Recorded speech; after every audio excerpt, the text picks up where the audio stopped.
Hi, welcome to Google Cloud Platform Masterclass. I'm Ashutosh Mishra.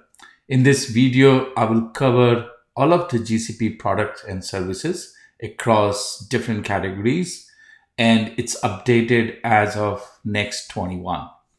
So, to start with, we'll cover some of the GCP basics, then the network fundamentals, and then I will jump into most of the core services like compute, operations, security, databases, storage, artificial intelligence, big data.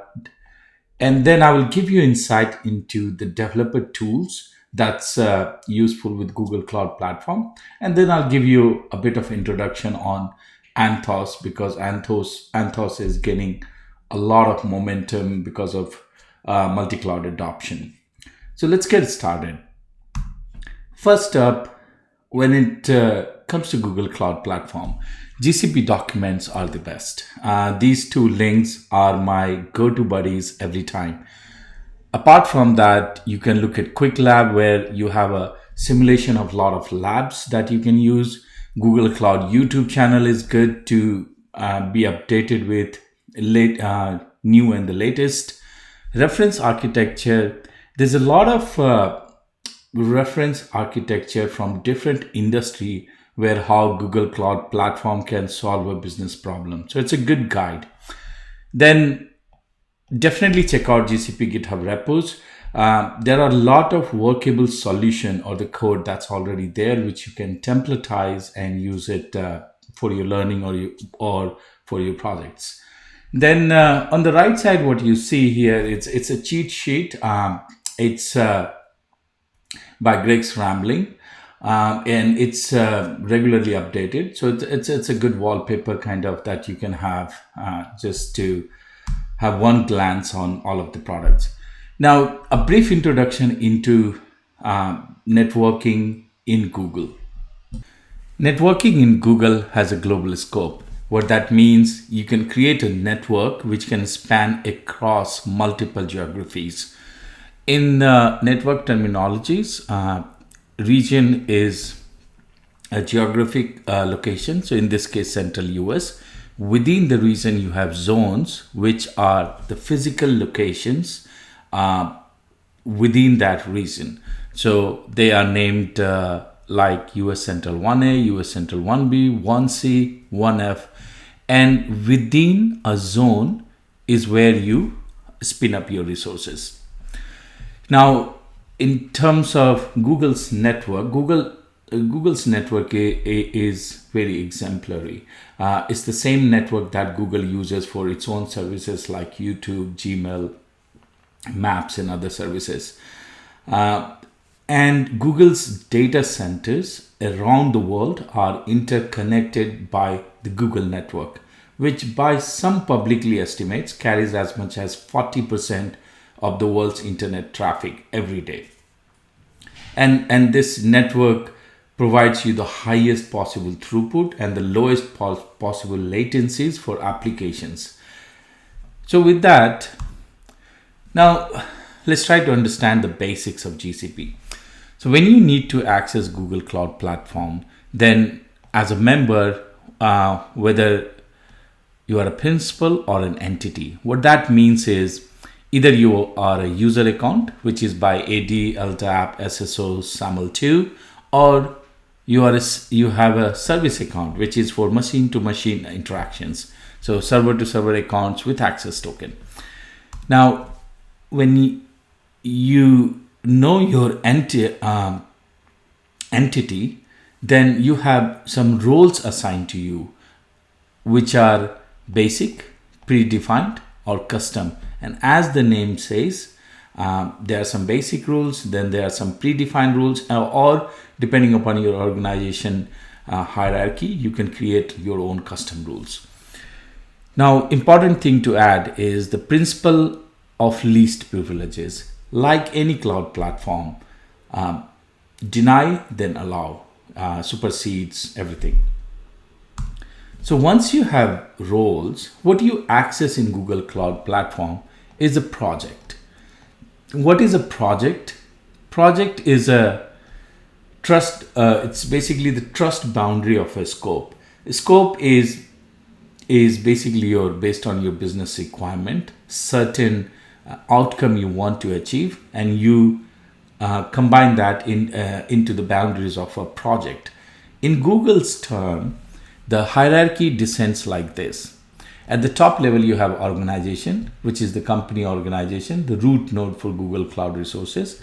Now, within organization, you have folders. Folders, same as departments or within the department's team. So you can think of it as a different functions within your organization. Now, then it comes down to projects, which are under folders. So team A has product A and project 2, which they are working on depending upon the scope, and that's how you define projects. And the resources are spun inside a project. So this is the hierarchy. In Google, child policies cannot restrict access granted at the parent level. So whatever access has been granted at the parent level cannot be restricted at the child level. So then once you have access to a project and you know the resources that you can spin up, what you get access to is a big VPC, which is the network construct. So as we discussed, network construct, you have a region, in this case US East 1.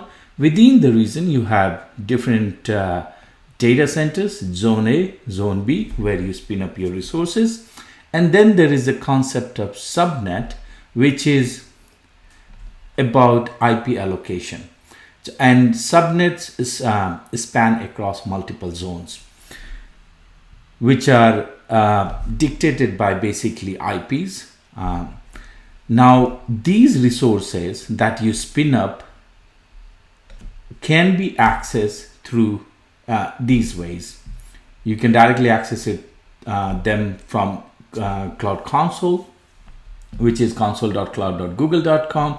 You can access them through Cloud Shell and Cloud SDK, which is for all sorts of programmatic access to Google Cloud. Cloud Shell, it's a browser-based command prompt that Google provides you with 5 gigabytes of a storage disk. And the benefit of using Cloud Shell is that it's preloaded with all of the Google libraries. Then, or otherwise, you can use Cloud SDK, a conventional way of connecting from your laptop or any other machine which sits outside Google's network. These are the specific libraries that you can use: gcloud, gsutil, which is used for storage, bq, which is used for BigQuery, and kubectl. And then you can use RESTful APIs. So all of the API-based interaction with Google Cloud Platform, you can use a RESTful API, and Google has done a really good job in terms of documenting that. Alternatively, you can also access Google Cloud Platform through mobile apps, which is available on Android as well as iOS. Now, if you look at all of the products that Google has, it's 100 plus services, and it's always evolving. So at times it becomes overwhelming. The best way to tackle this is definitely understand the different sections. So compute, data analytics, networking, databases, API management, AI and machine learning. But more so, look at data analytics lifecycle.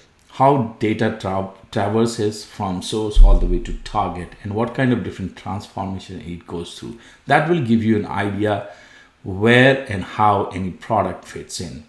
And also the other angle you can look at is persona based. And so in any company, in any project, in any organization, you have different personas like data analysts, data engineer, data scientists, and try to tie in different products to different personas depending upon the business requirements. This helps you grasp all of the products and how you can pick one over another. throughout this video, I'll be looking at all of these products in a comparative way, side by side, so that you get a very good idea when you should pick one product over another. Let's first get started with network. So network, we will look at the virtual private cloud, and then we will look at load balancing. So before we get into network, let's refresh the knowledge base of IP addresses. So every location or device on a network must be addressable. In the TCP IP model of network layering, it's referred as IP address. And then you have NAT, which is network address translation. What it does is that it allows the addresses to be rewritten when packets traverse network borders to allow them to continue to their correct destination. Why NAT is allowed? Because you don't want everybody to know the target IP. Now, when it comes to IP addresses, primarily we have IPv4, which is the 4th generation, and then IPv6, which is the 6th generation. IPv4 are 4 octets. So 1, 2, 3, 4. And they are 32-bit addresses. This is important to know because IPv6 has come across because we have exhausted IPv4 IPs because of machine exhaust, or there's a lot of connected system coming online. Now IPv4, the first octet, it typically starts with 172, 192, 127 or 10 dot, which basically tells you about the class of an IP. So class A, class B, class C, and these kind of, and some of them are reserved, some of them are used for specific. What it basically gives you is a standard in the industry for common phrase uses. On the other side, IPv6 is a 16-bit block and 128-bit address. So that gives a lot of flexibility in terms of accommodating lots of new machines, and even in future it will be able to accommodate a lot of machines. One thing is to note, it is 16-bit block, but if you have leading zeros, you can just do double colon and you can end it there. Now with the IP addresses, it's a lot of times it's very important that for a particular system or particular application, you can assign IP addresses from a range. Otherwise you will have all totally different IP addresses to just one set of clusters. So that's where the concept of CIDR CIDR comes into play. It's a classless inter-domain routing. What it does is, if you specify a CIDR block of 192.168.0.15 by 24, this 24 means that the first 24 bits of the IP address are basically used for network routing. What that means is, with those many bits, you can determine the network location of that, and then the rest is the IP within that network. So when you will create a VPC network, and when you will define subnets, you will have these bits which will define the network route, and the rest will be the IP addresses within that subnet. Okay, so let's understand concept of VPC. What is VPC? It's a virtual version of a physical network. It's same as how you have network on-prem. It's just a virtual version. It's a global resource, and this is very important to know because this is a distinguishing factor for Google Cloud Platform from other cloud platforms. Most of the other cloud platforms, they have network defined at a region level, but in Google you can define a network across different regions. Now VPCs are always, you define network for a project. So as I said, it's a global resource. So there could be region 1, or region B or 2. Now within the region you have zones, which is the physical location of the data centers. And this is done for resiliency, for high availability. Even if one zone fails, you still have another zone available. So in this case, US West 1, US 1A, US 1B, US 1C. Now there is a concept of subnet. Subnet, so VPC provides the logical boundary of a network. Subnets take care of the IP range partition, because as we said, every device on the network should be addressable. That comes from subnet. But subnets are regional resources. So subnets sit within a region. What you will find when you create a network on Google Cloud Platform, there's a subnet created for every region that's available, because you can create a network in Google across many regions. Google gives you by default subnets for each and every region. Next up is again, so that subnet, basically you can have one subnet which is across one zone, another subnet which is across multiple zones, and that's where you spin up your instances or your Google Cloud Platform resources. Now when you have spun this up, there's a requirement for somebody sitting in resource sitting in subnet 1 to be interact with subnet 2. That's taken care by firewall rules. So firewall rules basically define the rules by which resource here can talk to resource here. Then the same could exist for another reason, and that's where you have routes. So routes define paths for packets leaving instances, which is the egress traffic. And as we said, firewall rules control traffic among VM instances. Now, you could have the exact same setting for, let me first cover the VPC routing. So all of these instances, they are within a network, but they will have a need to access internet. So that's when you define VPC routing. So which is again completely software managed.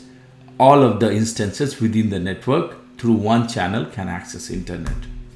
And then you can have another VPC. So for the same project or for the same work, basically you will have two VPC networks, and you need private access between these two. And that's where the VPC network peering comes into picture. You can peer the VPCs within Google Cloud Platform. Why you would do that is because it provides you internal IP address connectivity across VPCs. You don't have to go onto the internet. The traffic stays within Google's network, and you don't need to provide public IPs. You can actually communicate through internal IP addresses, and as well as it provides you low latency. With that, there's another important concept is shared VPC. Because if you keep creating VPCs for every project, and a company can have multiple projects running, or in fact thousands of projects running, so you will end up creating lots of network. And that's where the shared VPC comes into play, where one business unit can have 10 projects going on, but they can delegate the work of networking to one specific team, or they can design the network in such a way all of these projects can communicate to each other internally. So shared VPC is basically, it allows an organization to connect resources from multiple projects to a common virtual private cloud network. How it looks like is you define one network. So if you forget about host and shared right now, it's a typical structure where for a project you have network which is across different regions, and then you have multiple subnets. Then another projects comes into play, project A and project B. Now there is a requirement for all of these to be able to interact to each other.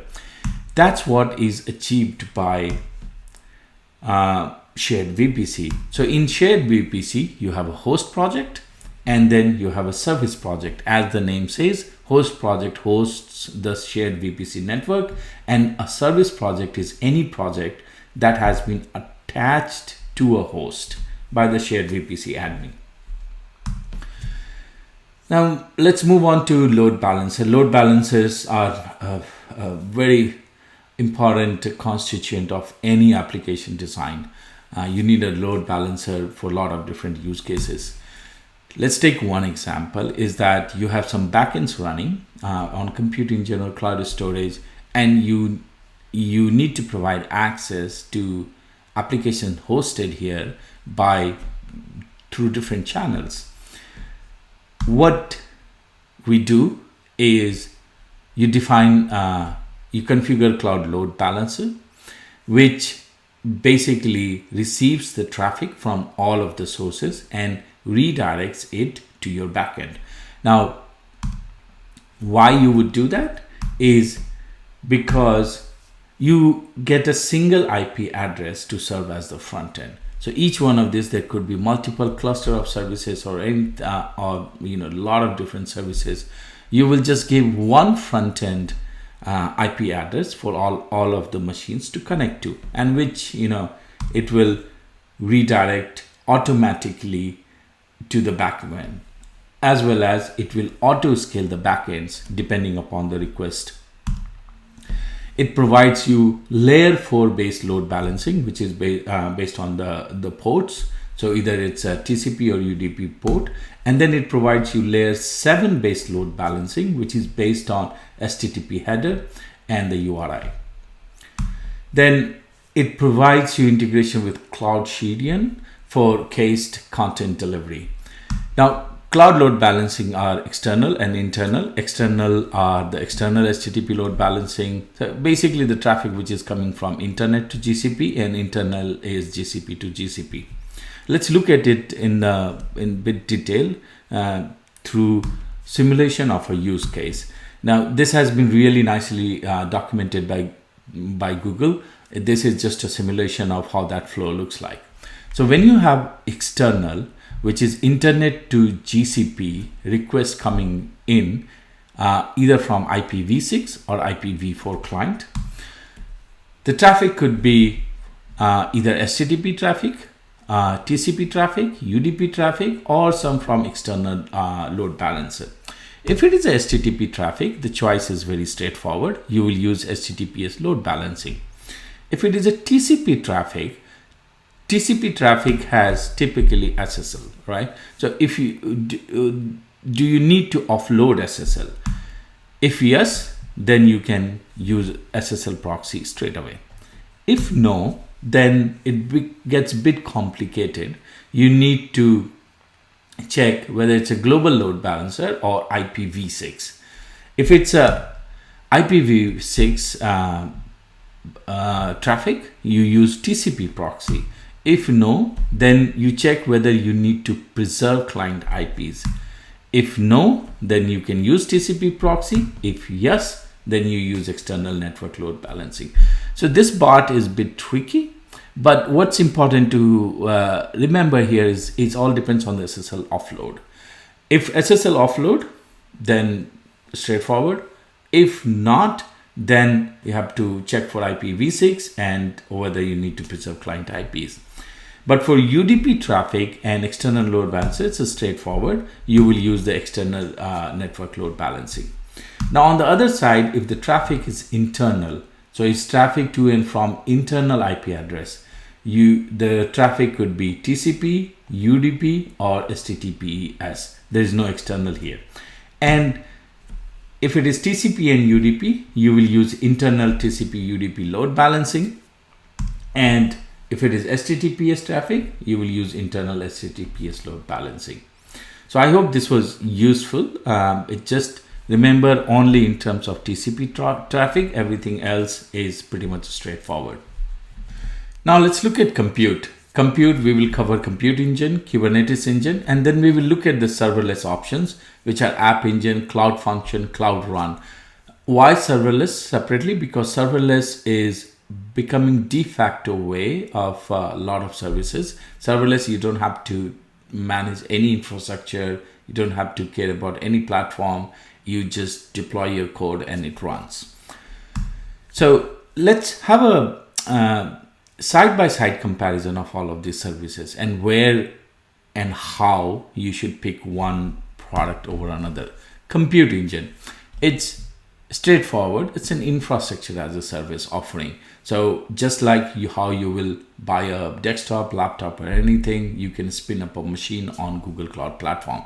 Its typical use cases are for on-premise and monolithic workloads. Sometimes you need the raw compute like relational databases, CRM system, legacy ERP systems, or where there is no compatible cloud provider solution. You just do lift and shift. Kubernetes engine. Kubernetes is becoming really famous for mostly the microservices architecture, where you need to deploy a lot of applications which on a cluster which is auto scalable. We will look into Kubernetes engine in much more detail, but this is you can think of it as it's really useful for microservices architecture, for hybrid and multi-cloud support. It's based on open source platform, which was open sourced by Google as well. Examples are containerized API deployment and cloud native apps.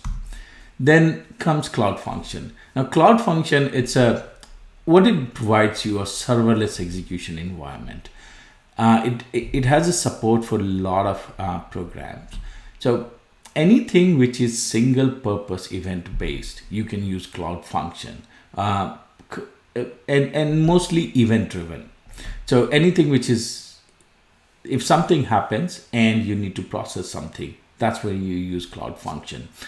Some of the example are post a comment on Slack channel following a GitHub commit, statistical analysis, image thumbnail generations.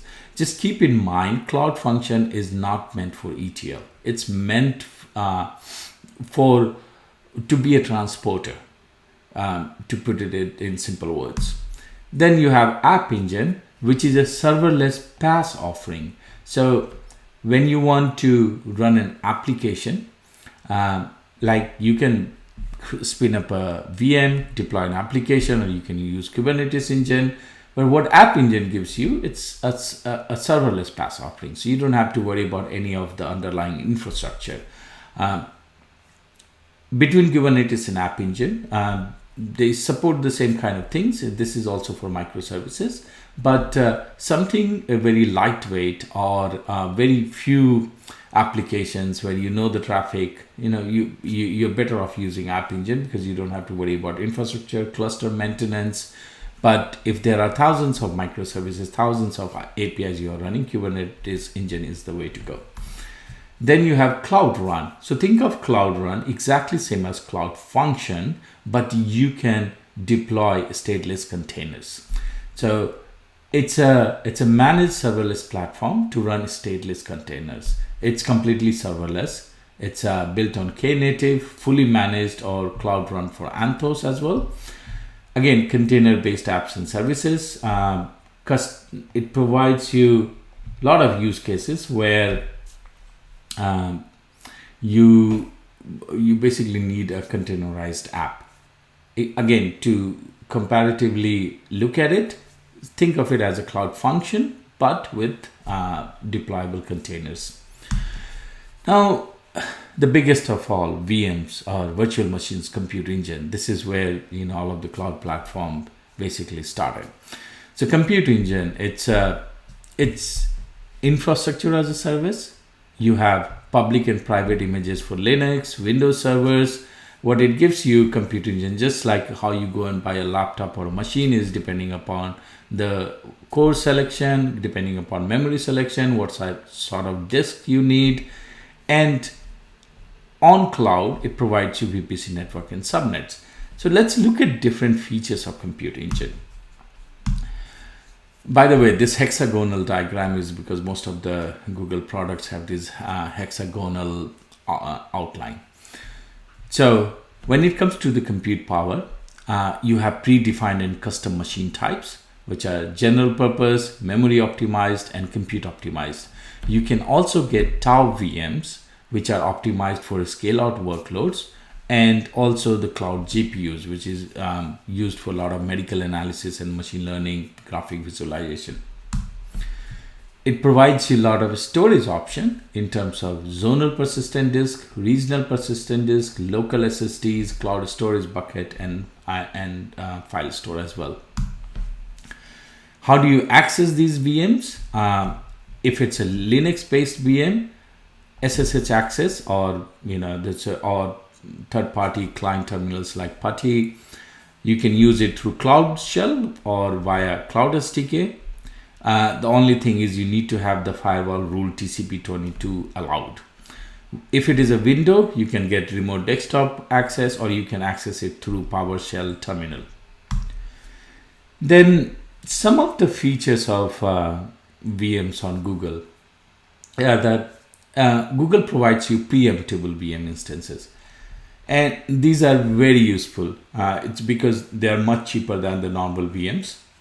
It's basically ideal for where you need to have something run, and even if it fails, you can rerun it, or there is resiliency built in, so some other machine will pick it up, or you just need a burst of VMs to do a massive operation. It's very useful for that because the machines are very cheaper, and Google allocates you machine if they have a spare machine available. Only catch is it always stops after they run for 24 hours, and they send you a 30 seconds preemption signal.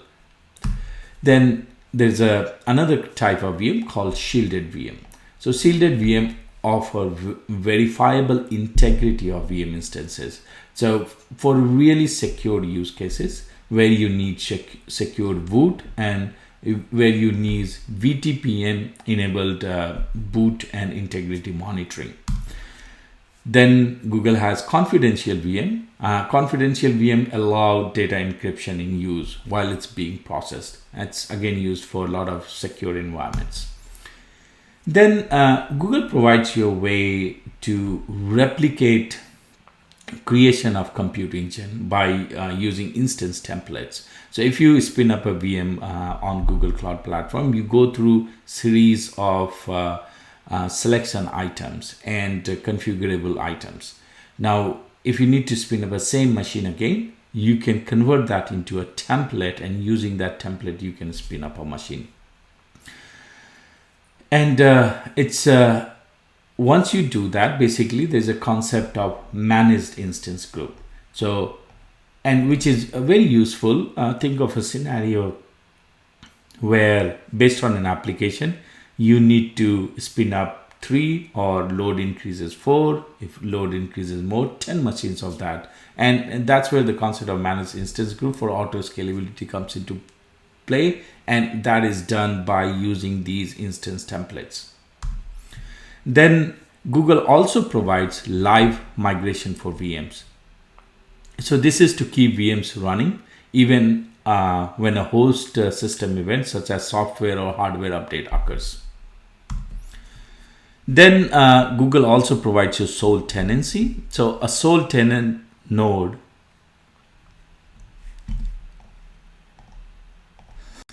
is a physical compute engine that is dedicated to hosting only your project's VM. So if you see in this case, so with the hypervisor and host hardware, you are sharing the host with different customers. But if it is a sole tenant node, only you can spin up your VMs inside that node. Networking. In terms of networking, it provides you regional HTTPS load balancing, network load balancing, global and multi-regional subnetworks, inbound, outbound, firewall rules. So everything we saw in terms of the network, you can configure it for compute engines. Pricing, it gives you per second billing. There is a commitment-based savings and a sustained use savings. Now with that, let's look at App Engine. So as we discussed, App Engine is a fully managed serverless platform for developing and hosting web applications at a scale.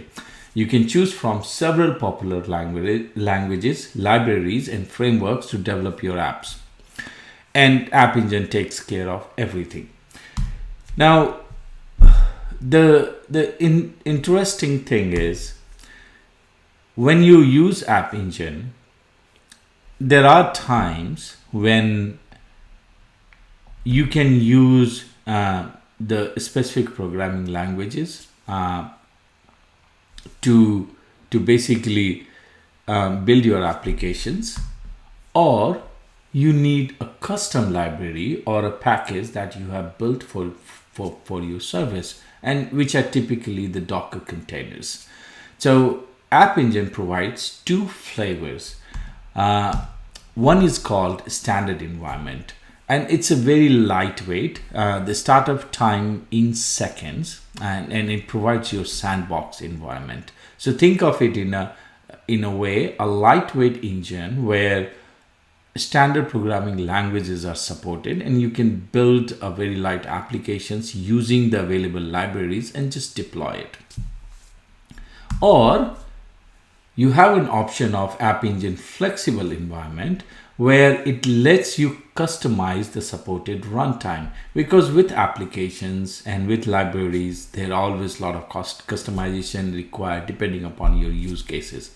And because it lets you customize it, you have more control on the virtual machines where it is running. So that's how you need to look at which App Engine flavor is good for you. App Engine standard environment gives 1 gigabyte of data storage and traffic for free, which can be increased by enabling paid applications. Next up, Kubernetes. Kubernetes, with the advent of a lot of companies moving towards microservices architecture, with the digital transformation taking the front seat, and a lot of APIs becoming available, most of the companies, they are moving towards managed container-based platform, and Kubernetes is one of that open source project which was made public by Google, which is gaining a lot of momentum. And also now there's a adoption of multi-cloud across organizations, that you can run the same application on GCP, AWS, or Azure, or even on-prem. Kubernetes is gaining a lot of popularity. Now, Kubernetes itself is very extensive. What I will do is I will cover it briefly, the major components of it, and how does Google improvise on open source Kubernetes architecture. So this is how a Kubernetes architecture looks like. It consists of a set of worker nodes, which we call node, which are here, that run containerized applications. The worker node hosts the pods that are components of the application workload. So these are the machines, basically. Think of it, nodes as machines, and these are the pods is where your application is deployed. And then you have a control panel which manages all of this. That's the first layer, or the 1,000-feet view of things. If you drill down into it, you have an API server, which is right here. It's a front end and inter-cluster communicator for the Kubernetes control plane. It's designed to scale horizontally. Then you have cloud controller manager. It's a control plane component that embeds cloud specific control. So it's right here, which is based on the cloud provider APIs. That's why AWS, GCP, Azure, everybody has adopted Kubernetes for their containerized workloads. Controller manager, which it abstracts components to reduce complexity in terms of node, replica, endpoint, service accounts, and token controllers, which is right here.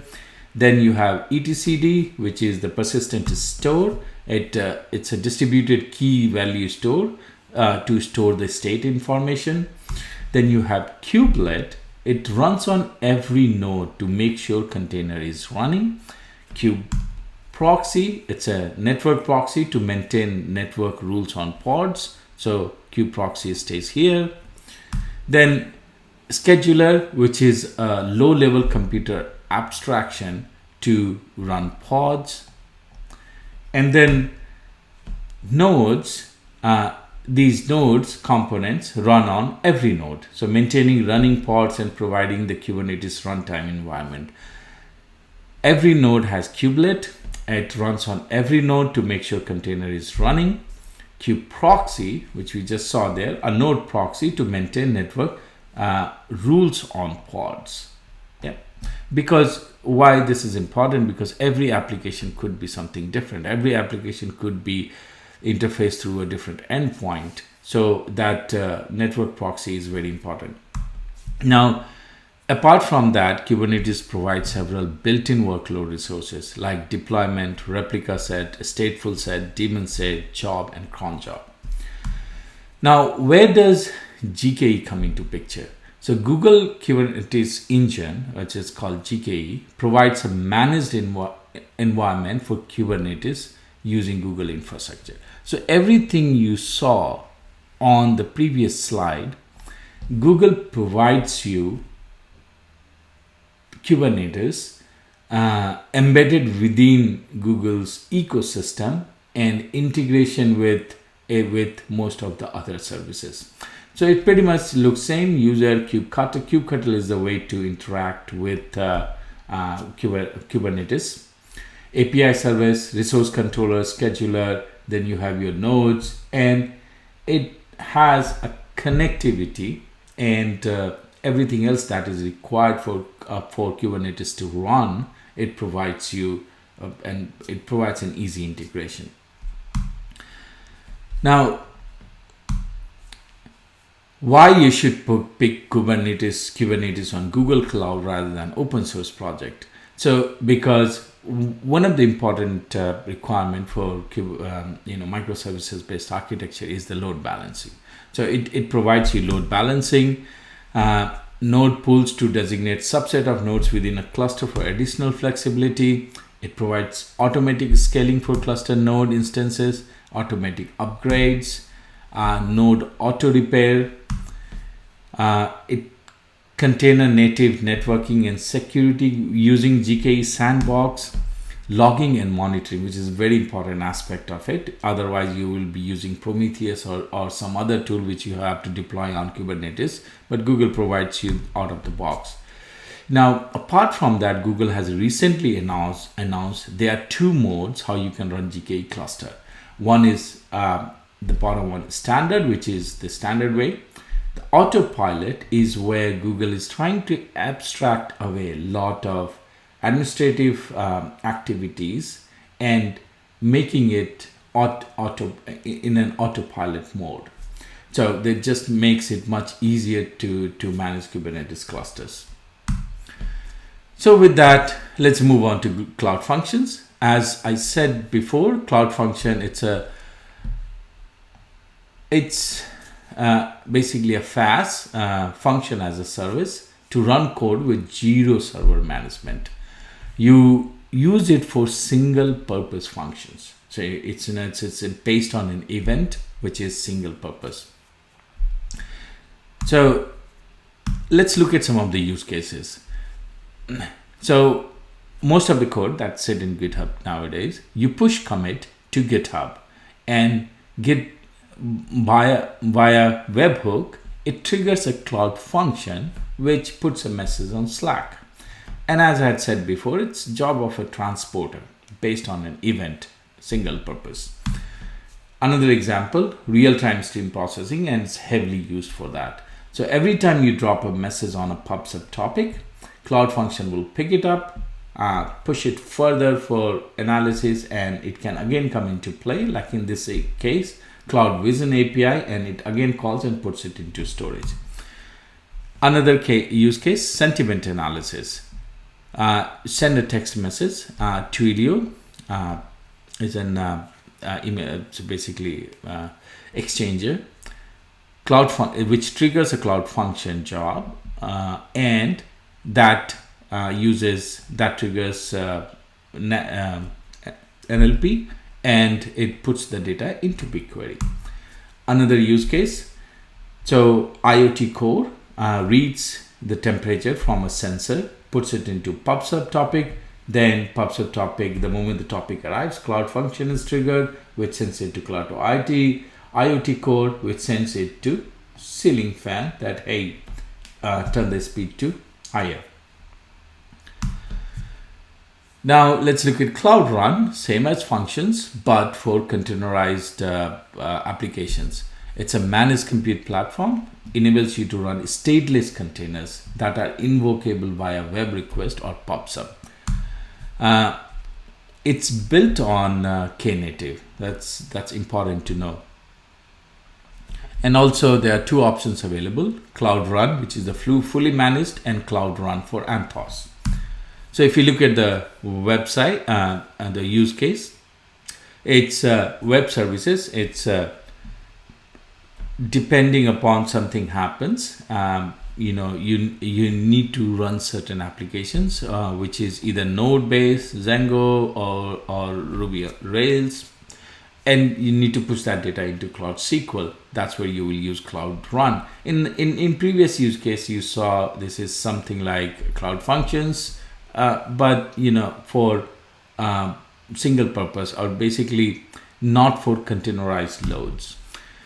Data processing, lightweight data transformation, cloud storage trigger, you do some data transformation and you put the data into BigQuery. Automated schedule document generation, again, cloud scheduler, and we will look at cloud scheduler later. Every month it invokes a Cloud Run command function, which generates the PDF. You extract the customer data and put it into Cloud SQL, and the invoices are stored in cloud storage. Now let's move on a little bit to get more details into networking. What we covered was the basics of network. Now Google has a lot of networking capabilities. When it comes to connection, there are different ways you can connect to Google Network. Hybrid connectivity, Network Connectivity Center, VPC, Cloud DNS, Service Directory. When you need to scale your network, Cloud Load Balancer, and Cloud CDN, which is for basically caching close to user's location. How you secure a network, Google has Cloud Armor. It works with HTTPS load balancer to provide built-in defense against DDoS attacks, and DDoS attacks are increasing day by day. So Cloud Armor is very important. Cloud NAT, network address translation, because there are lots of services and you need to safeguard the IP addresses of your backends. So Cloud NET, and it's a software managed service. Network telemetry, it provides both network and security operations with in-depth responsive VPC flow logs for your Google Cloud networking services. And then VPC Service Control. So Service Control enables enterprises to keep their sensitive data private while leveraging Google Cloud's fully managed storage and data processing capabilities. How you can optimize Google's network is using Network Intelligence Center. It provides you visibility into your network in the cloud along with proactive network verification. And this Network Intelligence Center is actually very useful. Then it provides you network service tiers, which is different ways or different plans you can access Google Cloud Platform from your network. And we will look at the service tiers in detail. Now let's look at some of these in detail. So hybrid network, how does Google provide you hybrid network capability? It's a suite of products that provide enterprise connectivity from on-premise network or from another cloud provider to your VPC network. So when it comes to connectivity, there are different use cases that from your on-premise network, you need to connect to Google Cloud. Or maybe you just need to connect to Google Workspace and Google APIs. In this case, APIs could be anything, map or anything. And the Google Workspace, which is the Gmail or the enterprise email workspace. Or you need to be able to connect to CDN for caching requirements. So these are the typical connectivity requirement of any enterprise to Google Cloud Platform. And when it comes to connecting to Google Cloud, you have an option of Cloud Interconnect. So it extends on-premises network to Google's network backend by SLAs. You can choose a 10 gigabytes per second or 100 gigabyte per second pipe to connect directly using dedicated interconnect, or 50 Mbps to 10 gigabytes per second using partner interconnect. Now, why dedicated and partner is that if you are within the zone where Google can provide you direct connection, it's dedicated, or otherwise you can use partner. So 10 gigabytes to 100 gigabytes per second pipe. Or there's an option of Cloud VPN, which is the standard IPsec VPN tunnel that we used to use before as well. It provides you up to 3 gigabytes per second with 99.99% guaranteed uptime. Or you can use Cloud Router, which uses the BGP Border Gateway Protocol to dynamically exchange routes between VPC network and on-premises network when Cloud Interconnect or Cloud VPN is used. So Cloud Router works on top of Cloud Interconnect or Cloud VPN. When it comes to Google Workspace, you can use cloud peering. So access Google and Google Cloud features over VPN or the internet while cutting egress fees. When it comes to CDN, Google has an option of CDN interconnect. So you can use Google and Google Cloud features over VPN on the internet using CDN interconnect. Now, both of these have a direct peering option and a partner or carrier peering option. Now, because Cloud Interconnect is very important, let's look at some of its features. So Cloud Interconnect, which is the fastest way to connect to Google Cloud Platform, it provides low latency, highly available connections that enables you to reliably transfer data between your on-premises and Google Cloud virtual networks.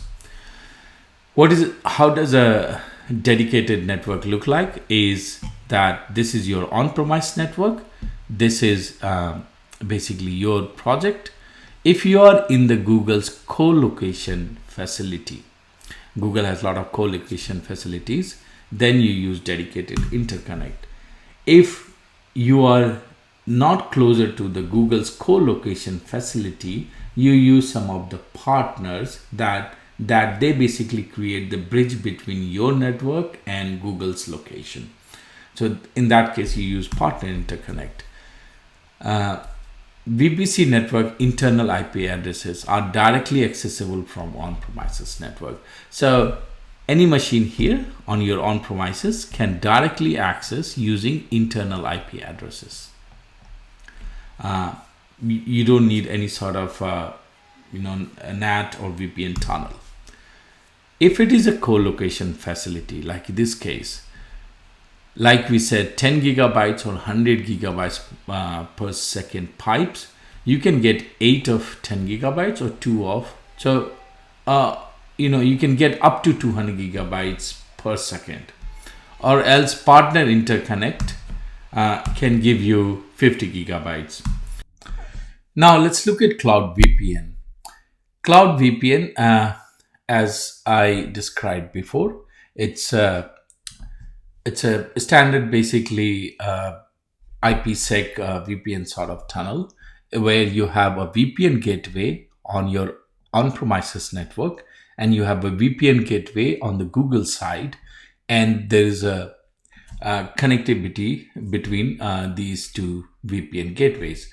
So Cloud VPN, it securely connects on-prem and cloud VPC network to the Google VPC network through IPsec VPN connection. the traffic that travels between the two network is encrypted by one VPN and then decrypted by other VPN.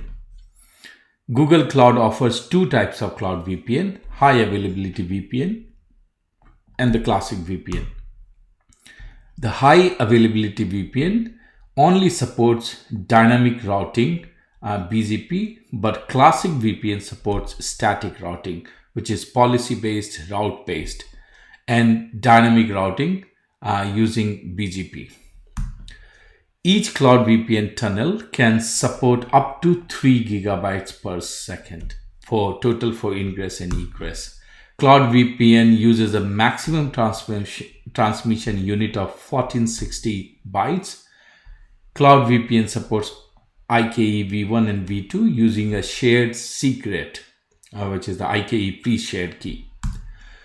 Now, Cloud NAT, network address translation, it lets Google Cloud virtual machine instances without external IP addresses and private Google Kubernetes engine clusters and outbound packets to the internet. So to be able to connect to internet, it provides the following benefits. It's a distributed software managed defined service. It's not based on a proxy, VM, or appliances. And so each VM is programmed by GCP to NAT using assigned port. So like you can see in this example, it is assigned on a specific port, and this particular one is also assigned on a specific port. But none of them have public IP and they can access internet through NAT. Security, it's subject to egress firewall rules. VMs without external IP addresses can access something on internet. Availability, it doesn't depend on any VM because it's software managed. So there is no sort of single physical gateway device which can fail. Scalability, Cloud NAT can be configured to automatically scale the number of NAT IP addresses that it uses. And the performance, it does not reduce the network bandwidth per VM. So even if you have lots of machines connecting internet, your speed won't go down. Now let's look at the concept of VPC Service Controls. So VPC Service Controls define security policies that prevent access to Google managed services outside of a trusted perimeter. They block access to data from untrusted location and mitigate data exfiltration risks. So let's say you have your on-premises network and you have your authorized VPC network project, and then you have somewhere else where the data is sitting, which is typically BigQuery or cloud storage. Now, what is service perimeter? That it creates a boundary around all of these. So anybody who is authorized can only access these resources. So unauthorized clients cannot access it. From internet, it can't be accessed. And even within Google, if there is another project, but they are not authorized to access it, they won't be able to access it. So this is where VPC service control is used to define those security policies. Last one, let's look at the network service tiers. We talked about this before. There are basically two options, premium tier and the standard tier. And by default, it's premium tier. So the way you choose based on this is that if you are looking for performance, you go with premium tier. If you're looking for cost, you go with the standard tier. Premium tier basically delivers traffic on Google's premium backbone, while standard tier typically uses ISP networks. So how does the premium tier work is that you have a Google Cloud Platform region which traverses Google network it goes to point of presence, and then it offloads it to ISP provider. This is called cold potato routing. So egress traffic is sent through Google's network backbone, leaving at a global edge point of presence closest to the user. On the other side, standard tier, it's basically right from the Google Cloud Platform region. It goes to point of presence, and then it traverses the public internet, and then it which hands it over to ISP, which end user is using. This is called hot potato routing. So the internet through a peering or transit network local to the Google Cloud region from where it has originated, but the whole traffic traverses through internet. Now, to end the network section, let's look at Network Connectivity Center. It's in preview right now. It has been recently launched. Network Connectivity Center, it provides a single management experience to easily create, connect, and manage heterogeneous on-prem and cloud network. Why this is important is because of this whole multi-cloud and hybrid cloud architecture gaining a lot of momentum. Google has announced a Network Connectivity Center.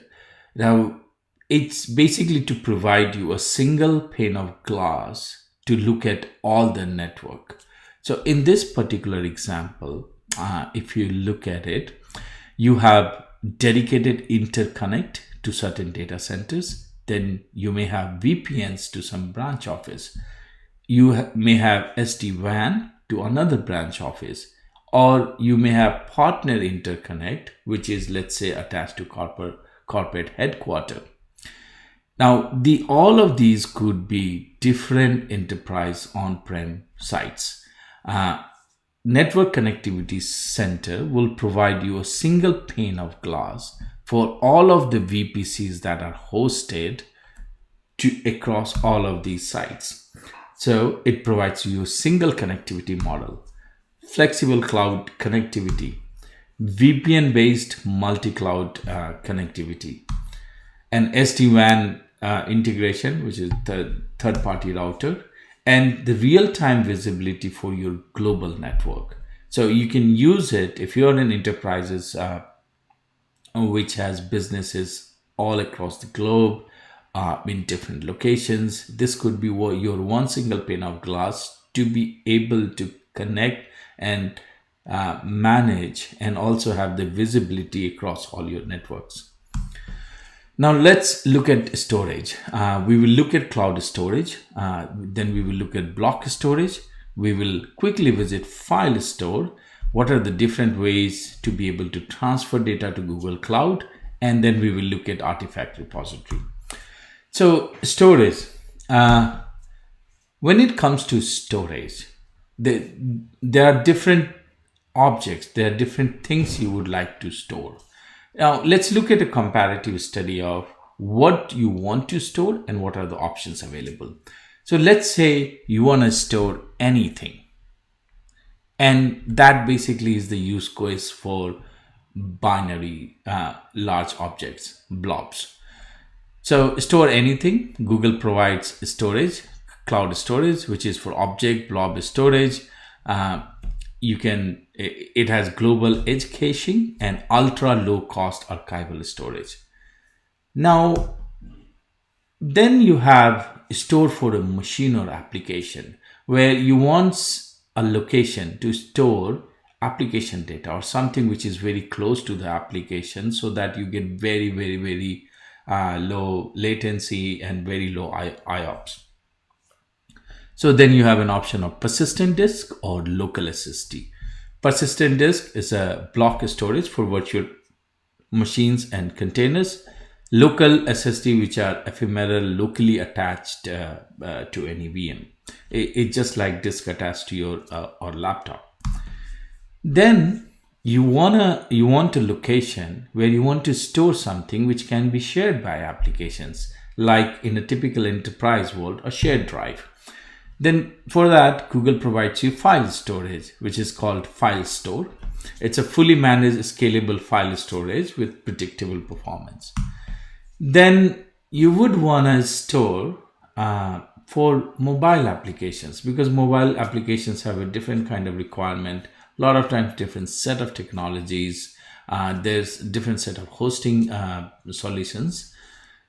Google provides you cloud storage for Firebase. Firebase is the product for hosting a lot of mobile applications. So it provides you scalable storage for user-generated content from your app.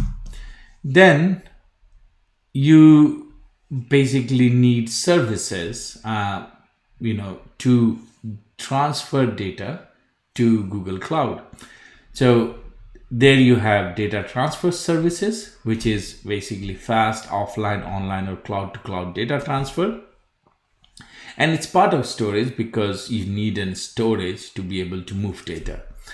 So the second part is the transfer appliance, where you have a massive amount of data, let's say in petabytes and all of that you need to migrate to Google Cloud. Then you look at transfer appliances. Then you want to store your work artifacts like PowerPoint decks, mails, and all of that. Google has a solution, Google Workspace Essential, which is a cloud-based content collaboration and storage solution.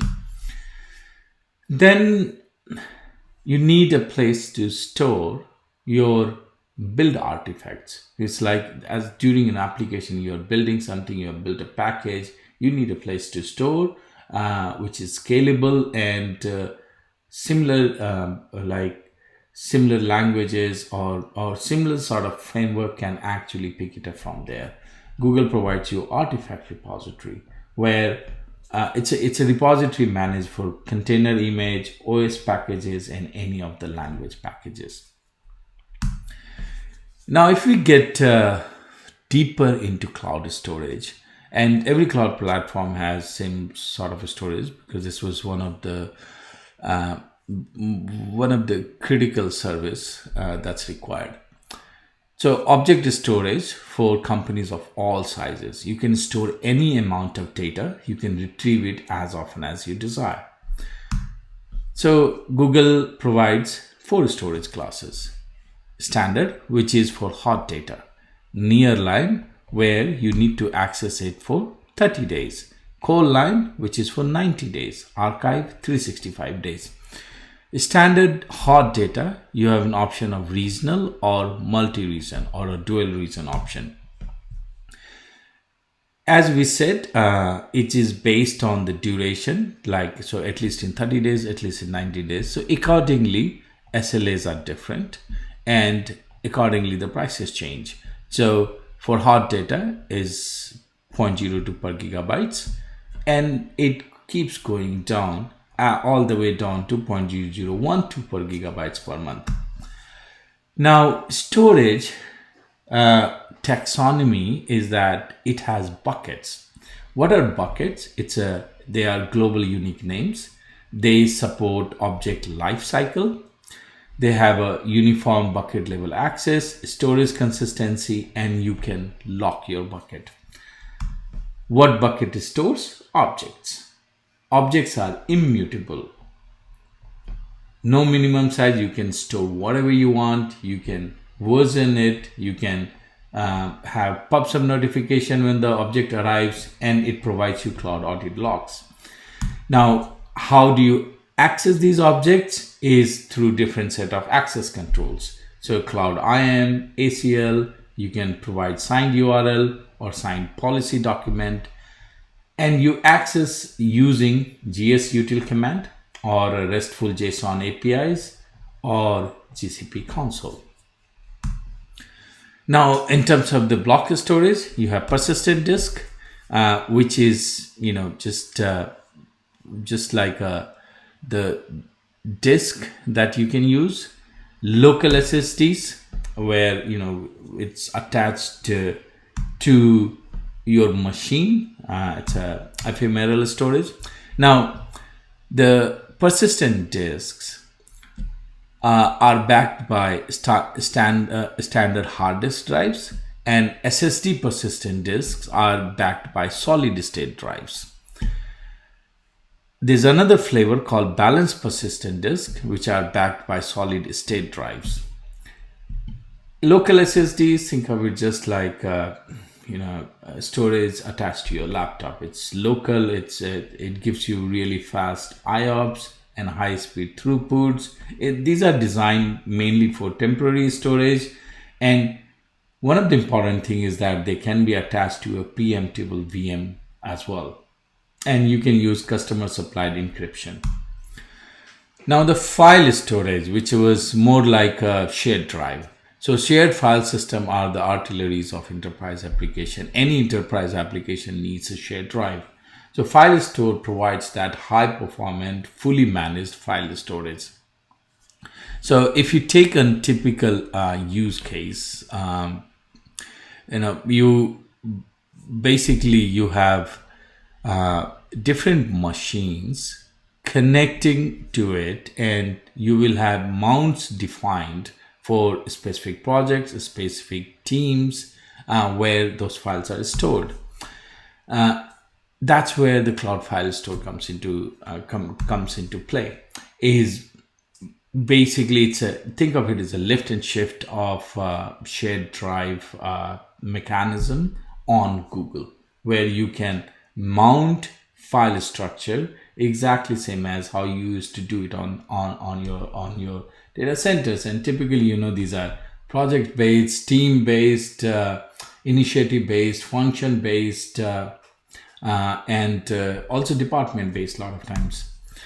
So where is it used? Application migration, media rendering, electronic design automation, data analytics, genomics processing, web content management. Think of any time where you have lots and lots of data, and it needs to be accessed across many different places.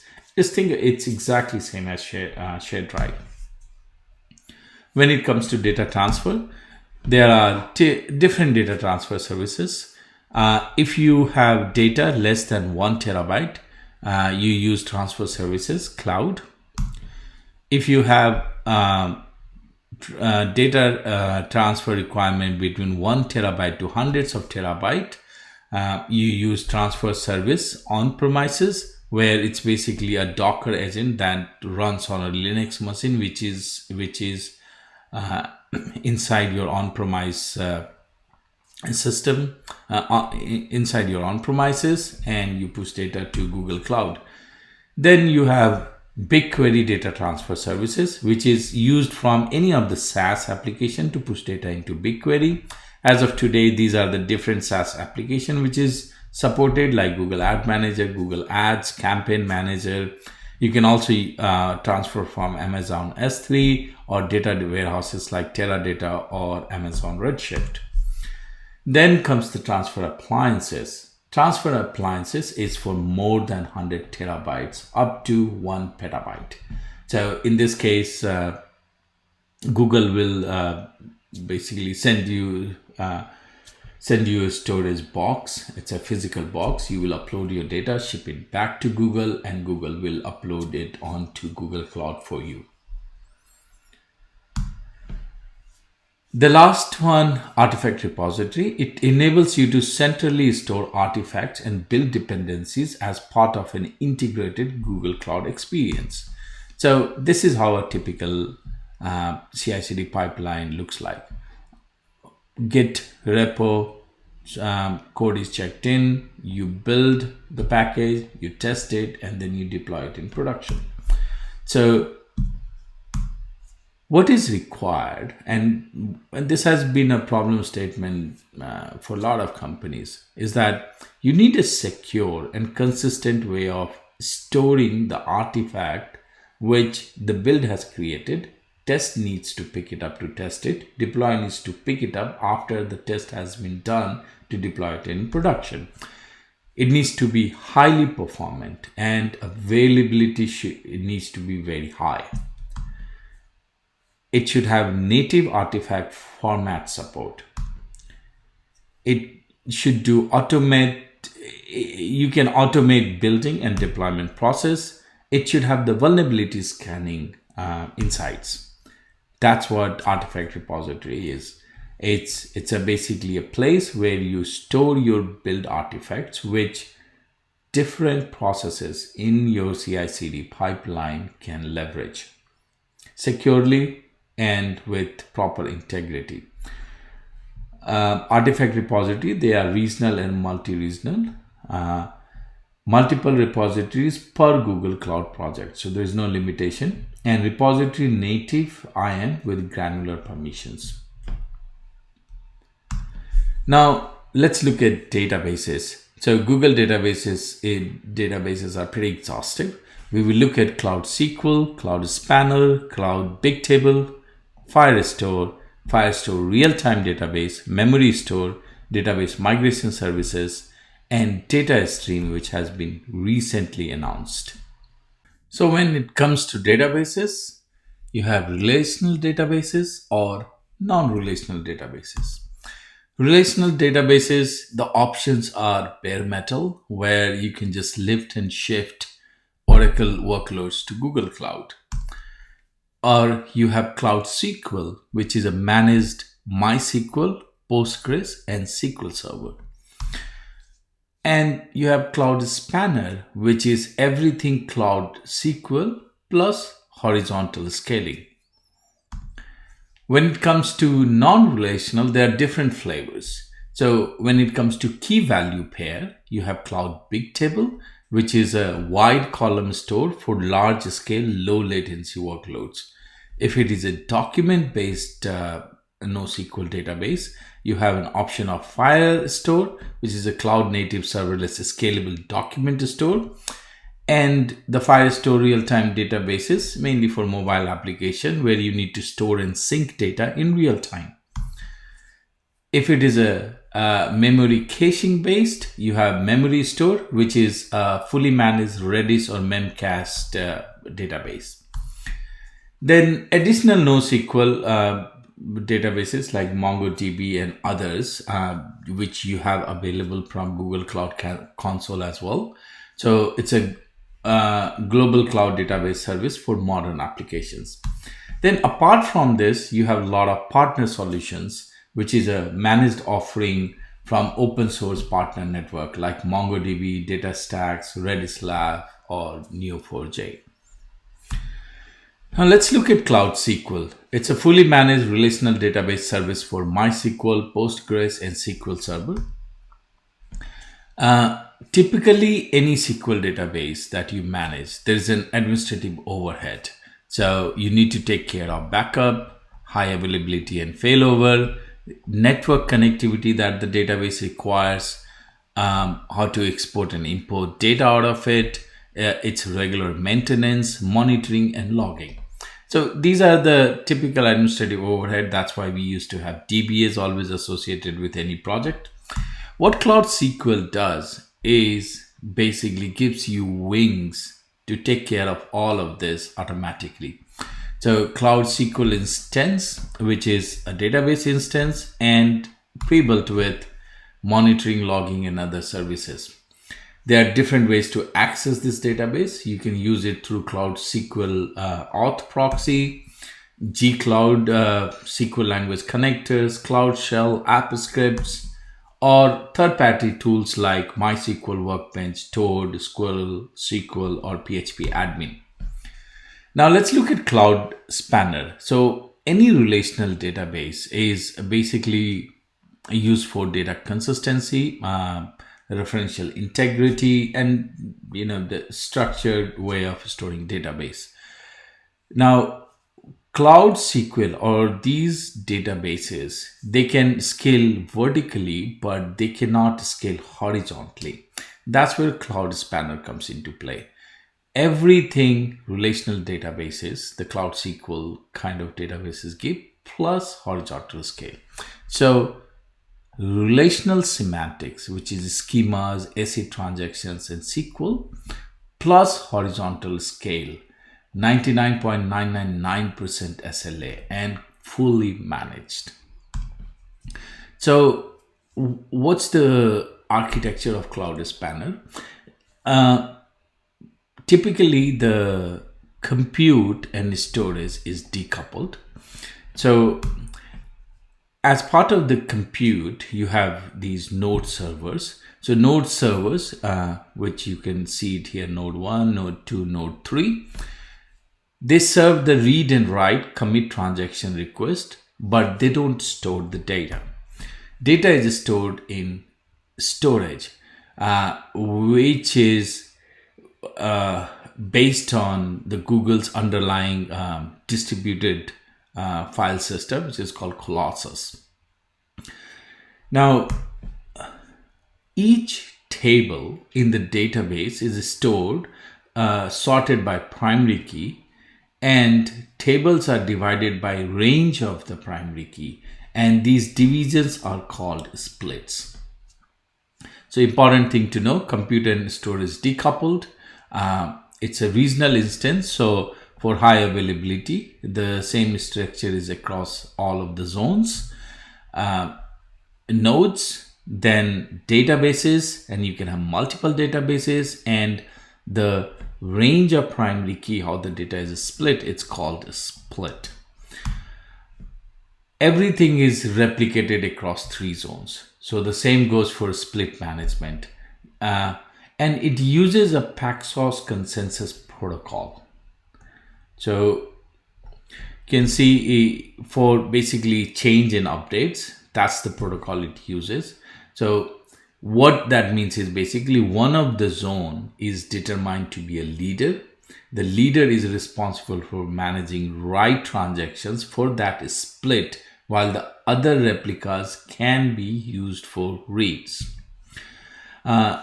Also, Cloud Spanner provides you automatic sharding and resharding of data and assignment to the node. Now let's look at Cloud Bigtable. Again, on the NoSQL side, fully managed database for large analytical and operational workloads, up to 99.999% availability. It provides you consistent sub 10 millisecond latency. It can handle millions of requests per second. It's ideal for cases such as personalization, ad tech, fintech, digital media, and IoT. Now, the architecture is very similar to Cloud Spanner. Again, the compute and storage is decoupled.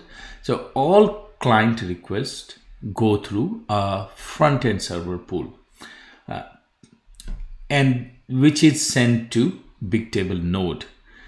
Each node in the cluster handles a subset of the request. So you can see all of these requests, which is basically the subset of the requests.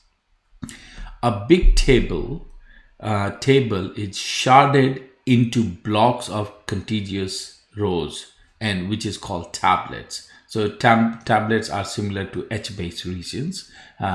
If you come from HBase background, Cloud Bigtable is basically HBase on Google Cloud Platform. So that's called the tablet, and these tablets are stored on Colossus, which is again the distributed file system of Google Cloud. They are stored in SS table format. Tables are used to identify and manage the data, and metadata about the tablet is what is stored on the VMs in the Bigtable cluster itself. So the data is here, but the metadata of that is stored in the Cloud Bigtable cluster. Now, important things to know: the SS table, which is the sorted string table. It's a file which contains a set of arbitrary sorted key value pairs inside. Optionally, if the file is very large, you can create a standalone key offset index for fast access. Now, how do these key value look like? It's basically a row key, and then you have a column families, column 1, column 2, again column family 2, column 1, column 2, and the row key 1, row key 2. Now, when basically, use Bigtable, and what are some of the design principles? So the design principle of Cloud Bigtable is speed through simplification. If you take a traditional table and you simplify the control and operation, you allow yourself to perform on it, then you can optimize for those specific tasks. And that's basically the idea behind RISC, which is reduced instruction set computing. Less instruction, it will run faster. So to get the best performance with the design of the Cloud Bigtable service, you need to get your data in order first, if possible, and you need to select or construct a row key that minimizes sorting and searching and turns your most common queries into scans. Cloud Bigtable is a learning system. It detects hotspots when a lot of activity is going through a single tablet, and it splits the tablet in two. Bigtable is ideal for applications that need very high throughput and scalability for key value data, where each value is typically no larger than 10 megabytes. Bigtable is not a relational database. It does not support SQL queries, joins, or multi-row transactions. And then, if you think about it, so when basically you should look at Cloud Bigtable is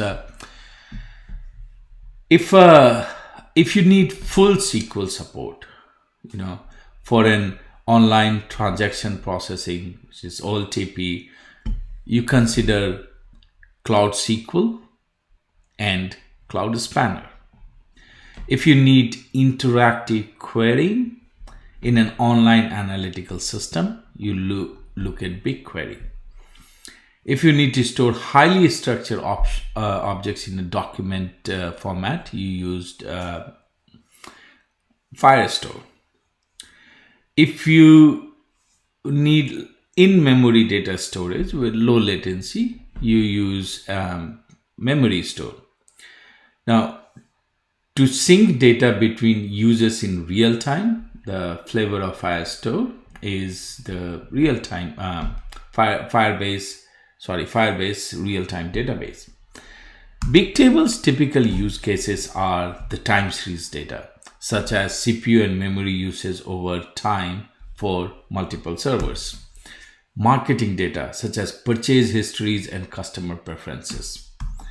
Financial data, such as transaction histories, stock prices, and currency exchange rates.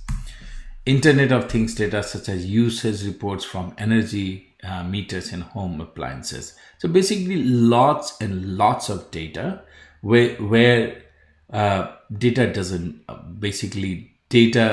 need to be changed. You don't need to query on data. It's basically you can use mechanisms to extract that data and build analytics on top of it. Those kind of data, and they are very consistent in nature. That's a very important bit. And also graph data, such as information about how users are connected to one another. With that, let's switch gears to Firestore. Firestore is a NoSQL document-oriented databases. So unlike a SQL database, there are no table or rows. Instead, data is stored in documents, which are organized in collections. So as it says, think of it as a file system or a file folder where you have documents, which are the single pages. You put it inside a file, and then these documents contain data. How does the document look like? This particular example: first name, last name, born. That's the document. Similarly, you can have another document. This becomes a collection. Now, you can have a nested objects. So name, first and last, born 1815, rooms, these are the rooms that you're using. Then you can have sub collection. So sub collection is, again, it's more indented, and it's like a tree structure. So typically this goes to many different levels, right? It's basically you can, one of the best feature of this is of storing data in a document database, that you can go down to any level. And if you look at this diagram, what it gives you, a traversal way to get to the bottom of the bottommost information. So what are the use cases? User profiles, real-time inventories, user session management, distributed counters, typically for lots of user visiting a website, the amount of information they store, whether they have like this, whether they have like that, and those kind of information. Now, the Firestore real-time database, which is a cloud-hosted NoSQL database. From previous screenshot, you remember Firestore and the Firestore real-time database. Data is synchronized in real time to every connected client. When you build cross-platform apps with iOS, Android, and JavaScript SDKs, all clients share one real-time database instances and automatically receive updates with the newest data. So that should tell you it's really useful for apps, and especially when it comes to mobile apps. So it's basically, it does a collaboration across devices. You have one database which replicates to every client, no matter which operating system they are running. It provides you offline usage. So you are on a plane or somewhere, it will automatically sync up when it comes online, and it provides a user-based security. Memory store, Redis, Memcache, where you need application cache to provide sub-millisecond data access. This particular service, memory store, is 100% compatible with Redis and Memcache. So if you're running caching solution, you can directly port it to Google Cloud. You can migrate your caching layer to cloud with zero code change. Redis Enterprise cluster architecture, and this is just the open source of it. It works on shared nothing, linearly scalable, multi-tenant, and symmetric architecture. So at any given time, a Redis Enterprise cluster node can include between 0 and a few hundred Redis databases. A simple database where you just have a single master shard. High availability, where you have a pair of master and slave shards. Clustered databases, which contains multiple master shards, each managing a subset of the data set. In high availability cluster database, you have multiple pairs of master and slave. Now, Redis Enterprise cluster is built on a symmetric architecture. So with all nodes containing the following components, you will have a Redis shard, which is an open source Redis instance with either a master or slave role. Zero latency proxy, which is the proxy that runs on each node, and it's based on a cut-through multi-threaded lock-free stateless architecture. Then you have a cluster manager, which is, this component contains a set of distributed processes that together manage the entire cluster life cycle. And then you have REST APIs and the integrated module. So memory store for Redis supports basic and standard tiers. And the basic tier is best suited for applications that use Redis as a cache and can withstand a cold restart and full data flush. A standard tier instance provides high availability using replication and automatic failure. Now, Quickly to cover data stream. Data stream has been recently launched, and this was a big missing piece. So data stream is a serverless CDC and replication service. So you can get the data, you can process in Google Cloud Platform, but to be able to get that data as and when the data has changed somewhere, is a big thing. And to have that capability serverless, this is one of the product I think will become really famous. So as the name says, CDC, change data capture. So you have all of these sources. Then data stream will pick that data and push it into any of the target streams, which could be the change stream services or different storage services. So if you take an example, data stream normalizes change stream into cloud storage. So something has changed in the on-premises database, data stream will pick it up, will put it into cloud data storage, which can be further processed and pushed into BigQuery. Now let's dig deeper into security. So as part of security, I'll cover the shared responsibility model, and also it's called fate responsibility. I'll walk you through the security foundation blueprint,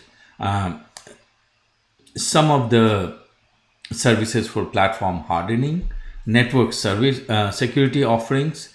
I'll talk about the security command center, then the cloud access and the data security, how you can make your data secure, and then we'll look at data loss prevention, cloud DLP service. So Google Cloud Security is a shared responsibility between customer and Google.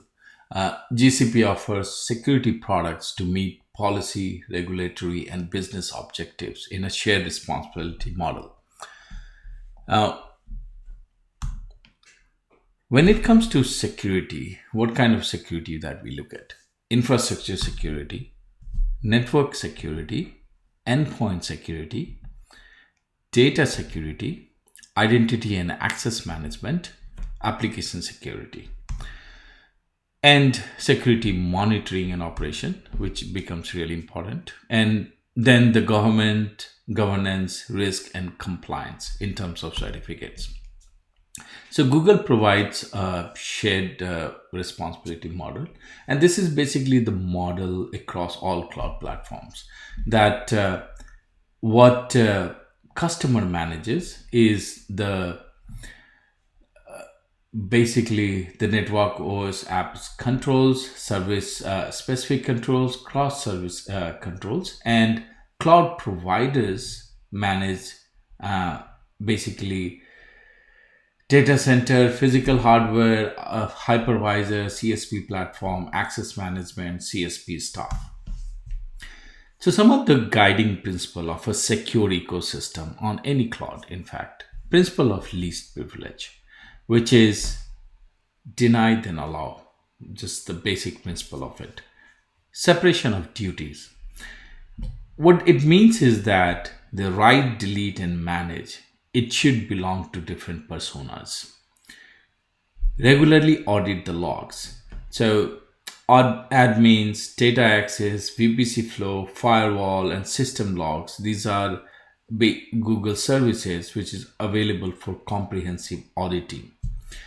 Then third party and governance compliance standards. So ISO, HIPAA, SOC 1. So these kind of compliance certificates that different organizations need, Google provides. Then Google has a service called Security Command Center. It's a user-friendly dashboard to provide access to organizational and project security configurations. Now let's look at a security foundation blueprint. The security foundation blueprint and the associated automation scripts help adopt 3 Google Cloud security principles. First is executing defense in depth at scale by default. Adopting the beyond prod approach to infrastructure and application security. De-risking cloud adoption by moving towards a shared fate relationship, which is Google is coining this term. It's basically they attach their fate with with customer success. So if you look at this diagrams, and if we just quickly go through it, is number one, which is establishing unified identity with on-prem, and Google has a solution, Cloud Identity, for that. Two, Cloud IAM, which provides authentication and authorization services mainly. Then you can set up org policies, so no external IPs for VMs, domain restricted sharing, these kind of services. Then you have the concept of shared VPC project, which is to manage the connectivity and segregate the network controller. So you can manage all of the projects through a shared VPC network. Then you have high availability and disaster recovery topologies, which is basically the whole concept of regions, zones, and subnets. Then you have basically interface from on-premises to the cloud network through dedicated interconnect. Then there are secure applications and interfaces basically against DDoS attacks and external threats. We're using load balancers, cloud armor, and firewall rules, which secures you against basically internet traffic. Then you have suite of operational suites that you can use to monitor your network, monitor your applications, monitor each and every service. Then you can use some cloud native tools to monitor your entire environment. So Chronicle, Security Command Center, Cloud Monitoring, Cloud Security Scanner, VirusTotal, BigQuery can ingest a lot of that data. Then comes basically your actual workload. So given all of this secure perimeter and security in depth at each and every interface, secures your workload, which basically you will deploy. And then you can also create a secured perimeter within your VPC, which helps you deploy or secures your workloads. Now let's look at the network security offerings, right? So if you take off any standard use case, you have your on-premise system, which is connected through interconnect or VPN to your VPC network. Now your VPC network is running, let's say, some web servers on Google Compute Engine, as well as it's running app services on Google Kubernetes Engine. Then you are using some API based services like BigQuery or Google Cloud Storage. And through Google Load Balancer, you have a front-end endpoint from where you get the internet traffic. Now this is a typical project architecture looks like. Now where does the defense come into play? So between the internet and the load balancer, you have cloud armor, which gives you perimeter protection in terms of DDoS and WAF. Then you have VPC firewall, which manages traffic into, out of, and in between workloads. So into, out of, and in between. Then you have Cloud NAT, which provides private internet access for your services back to internet. Then you have VPC Service Control, which again provides you security perimeter around all of the services, because VPC Service Control allows customers to address threats as like a data theft, accidental data loss, and excessive access to data stored in Google Cloud's multi-tenanted services. Then you have some collectors which are basically the third-party tools, and they can mirror the packets for advanced security analysis. So in and all, if you take that the basic example we took, you plug in all of these products and you get a very secured perimeter around your applications. Now to switch gear a little bit and look at platform hardening. So platform hardening is very important for really secured workloads. So enforcing a boot policy and hardening low-level virtualization features are some of the important platform hardening capabilities from GCP. And the primarily three most important ones are Titans. It's a boot firmware custom-built flash chip to validate firmware code, and it's built on every motherboard. So, and I'll describe that in a little bit. Then you have Google KVM hypervisor, which is to reduce attack and patching surface and proactive vulnerability search. Then you have VTM drivers, which are used for verifiable integrity. So it's a crypto module which sits in a virtualized module and provides significant validation for VMs. Then apart from that, it's basically in terms of the uses, you have shielded VM, shielded GKE node, and confidential VMs and GKE.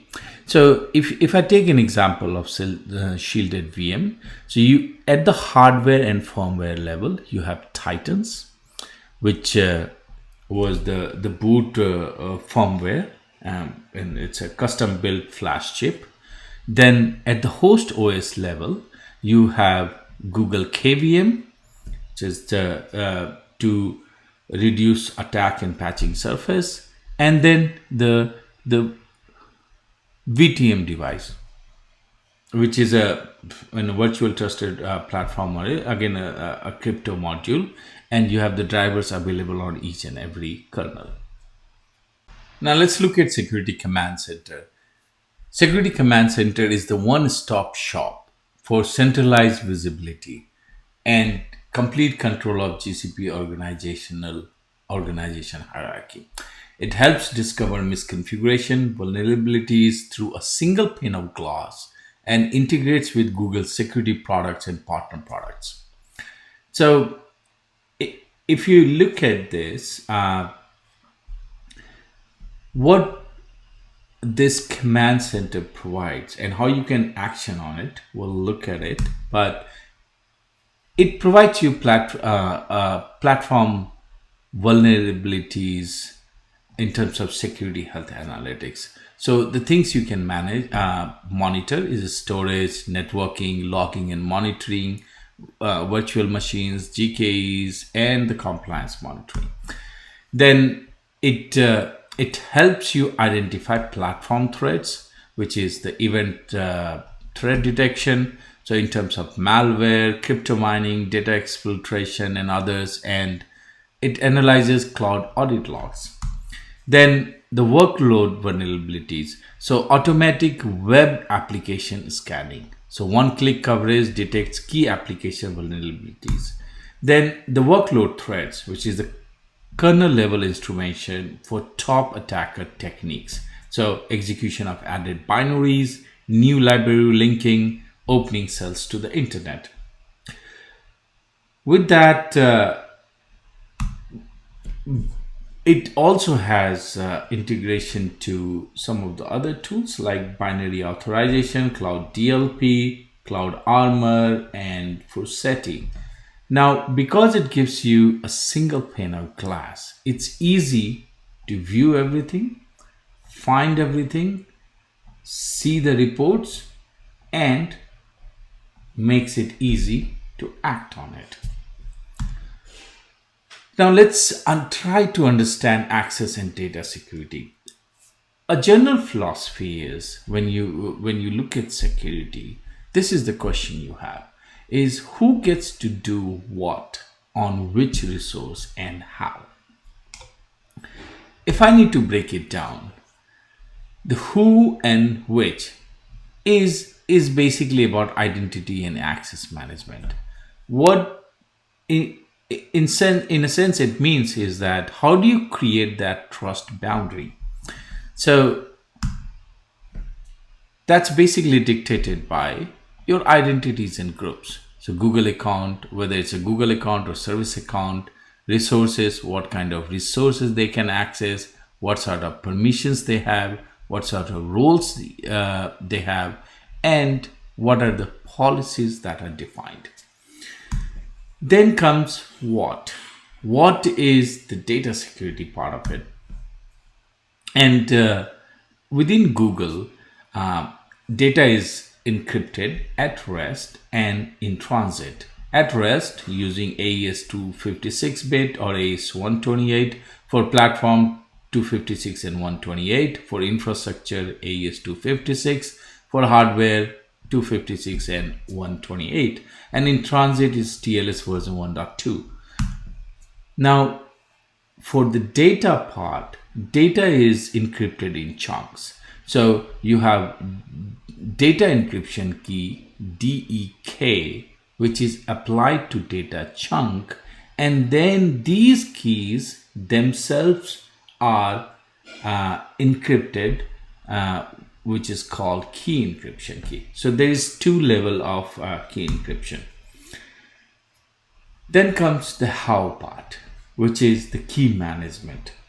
There are different ways. You can have a default key management, which is Google management, DEK and KEK. You can have customer supplied keys where customer manages everything, or you can have cloud key management services, which is a hosted KMS. Now, some of the security guidelines, authentication and authorization policy.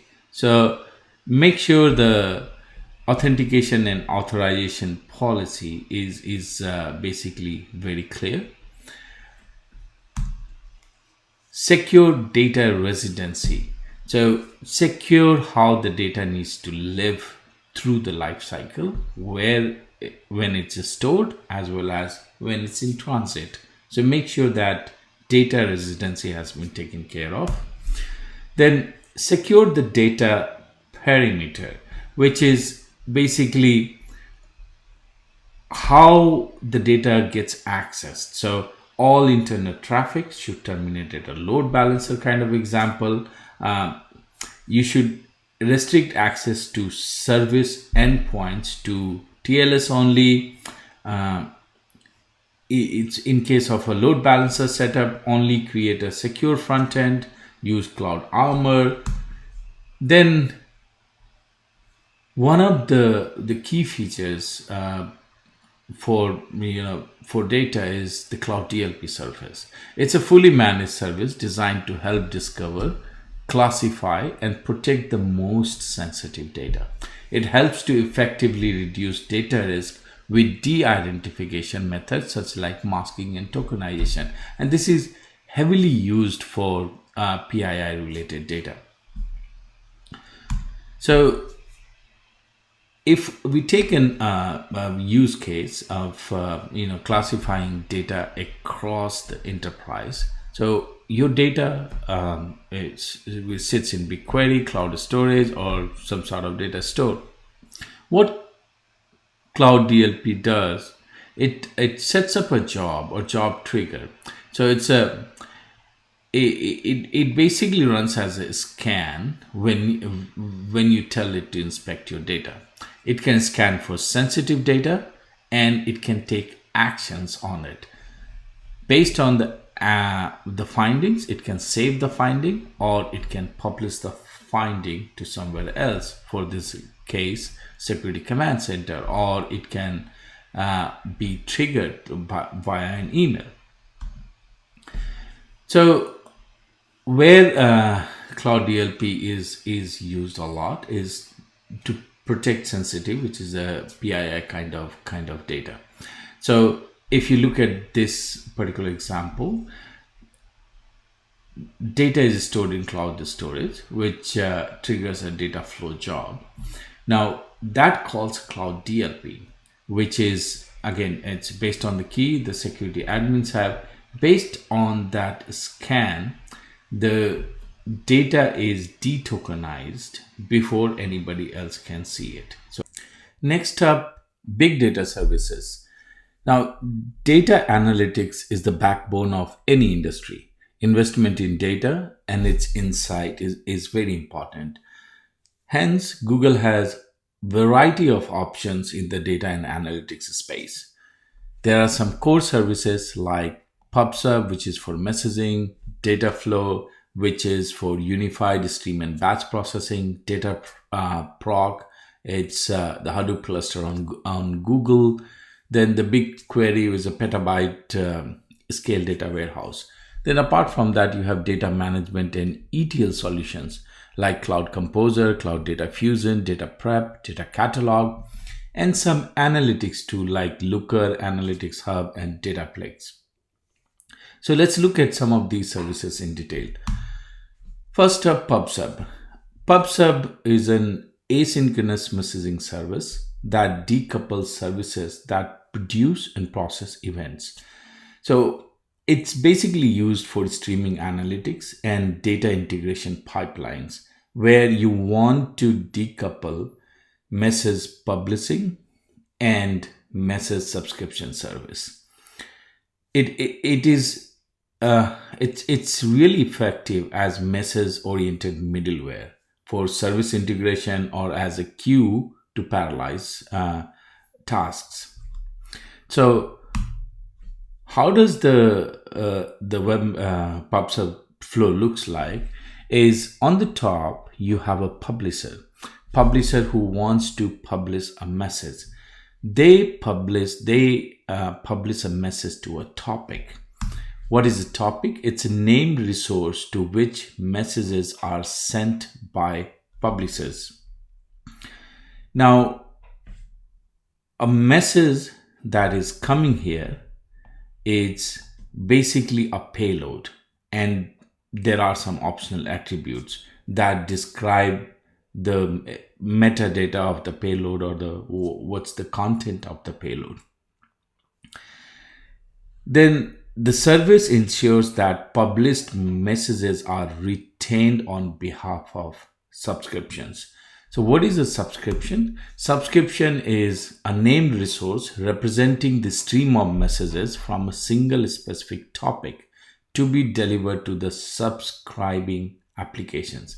So you can have multiple subscribers to the same topic, and this is how it decouples the publishing and subscription process by acting as a service middleware. So PubSub forwards messages from a topic to all of its subscriptions individually. A subscriber receives message either by PubSub pushing them to the subscriber chosen endpoint or by the subscriber pulling them from the device. So basically either you can pull or you can have push to the subscribing services. The subscriber sends an acknowledgement message from the subscriptions message queue for each received message, and then the service removes acknowledged messages from the message queue. So apart from these, there are some other capability that's available with PubSub, is that it provides you dead letter topics, and then it basically guarantees you at least once delivery. So what that means is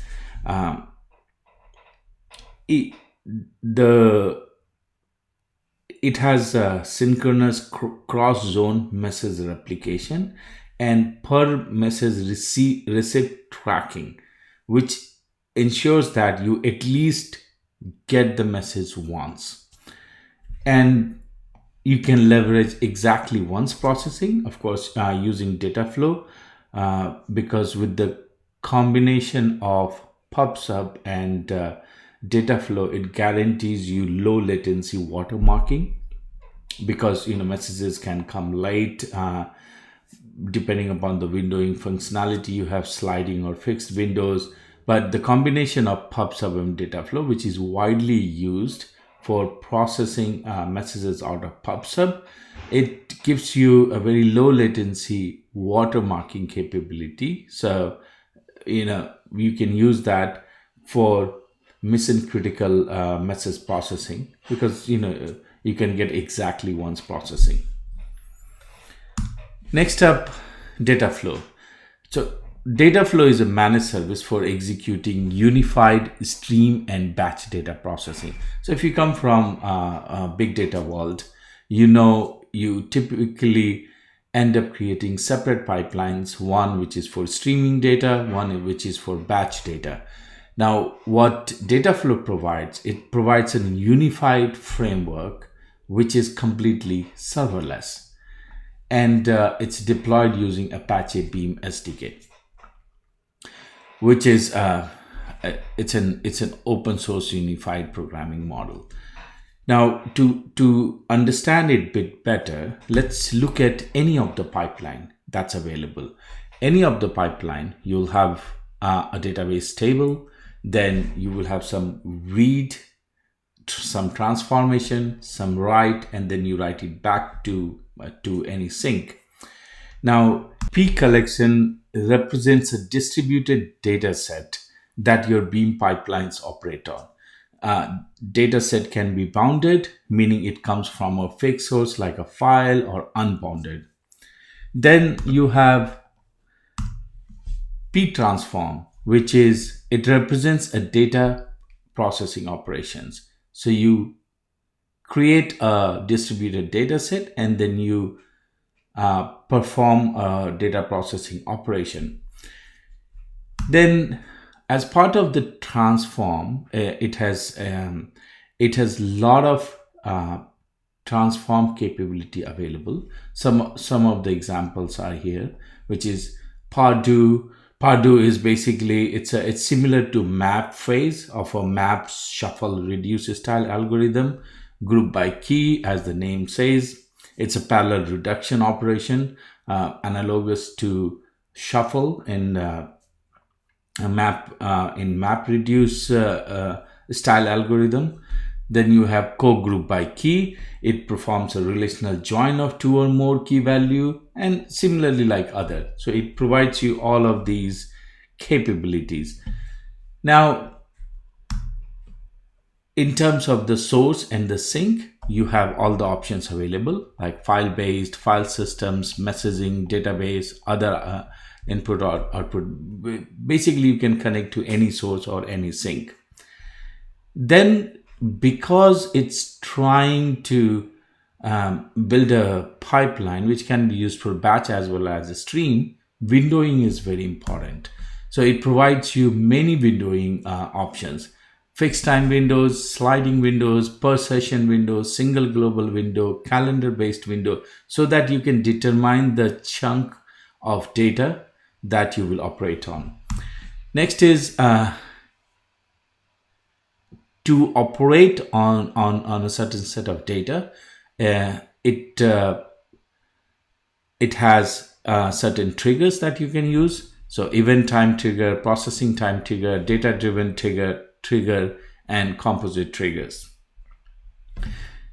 Then comes the different languages that you can use.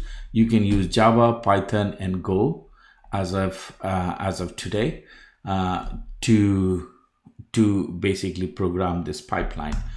Then the most important bit is, how is it gonna run? What's the execution engine? So again, it provides you a lot of option. In fact, most of the runners that's available, direct runner, which is you can run locally on the machine. Then you have Flink, Spark, Dataflow, which uses Google Cloud Dataflow, Samza, Nemo. There are a lot of runners that's available, and this is one of the reason Google presents Dataflow as a multi-cloud or in fact cloud agnostic pipelines, because as long as you can set up the runners, you can take the same pipeline and you can run it on any cloud. Now, how does this pipeline look like? So typically it looks like this. Like in this example is in Python. So with beam.pipeline options, this is the body where you put your logic.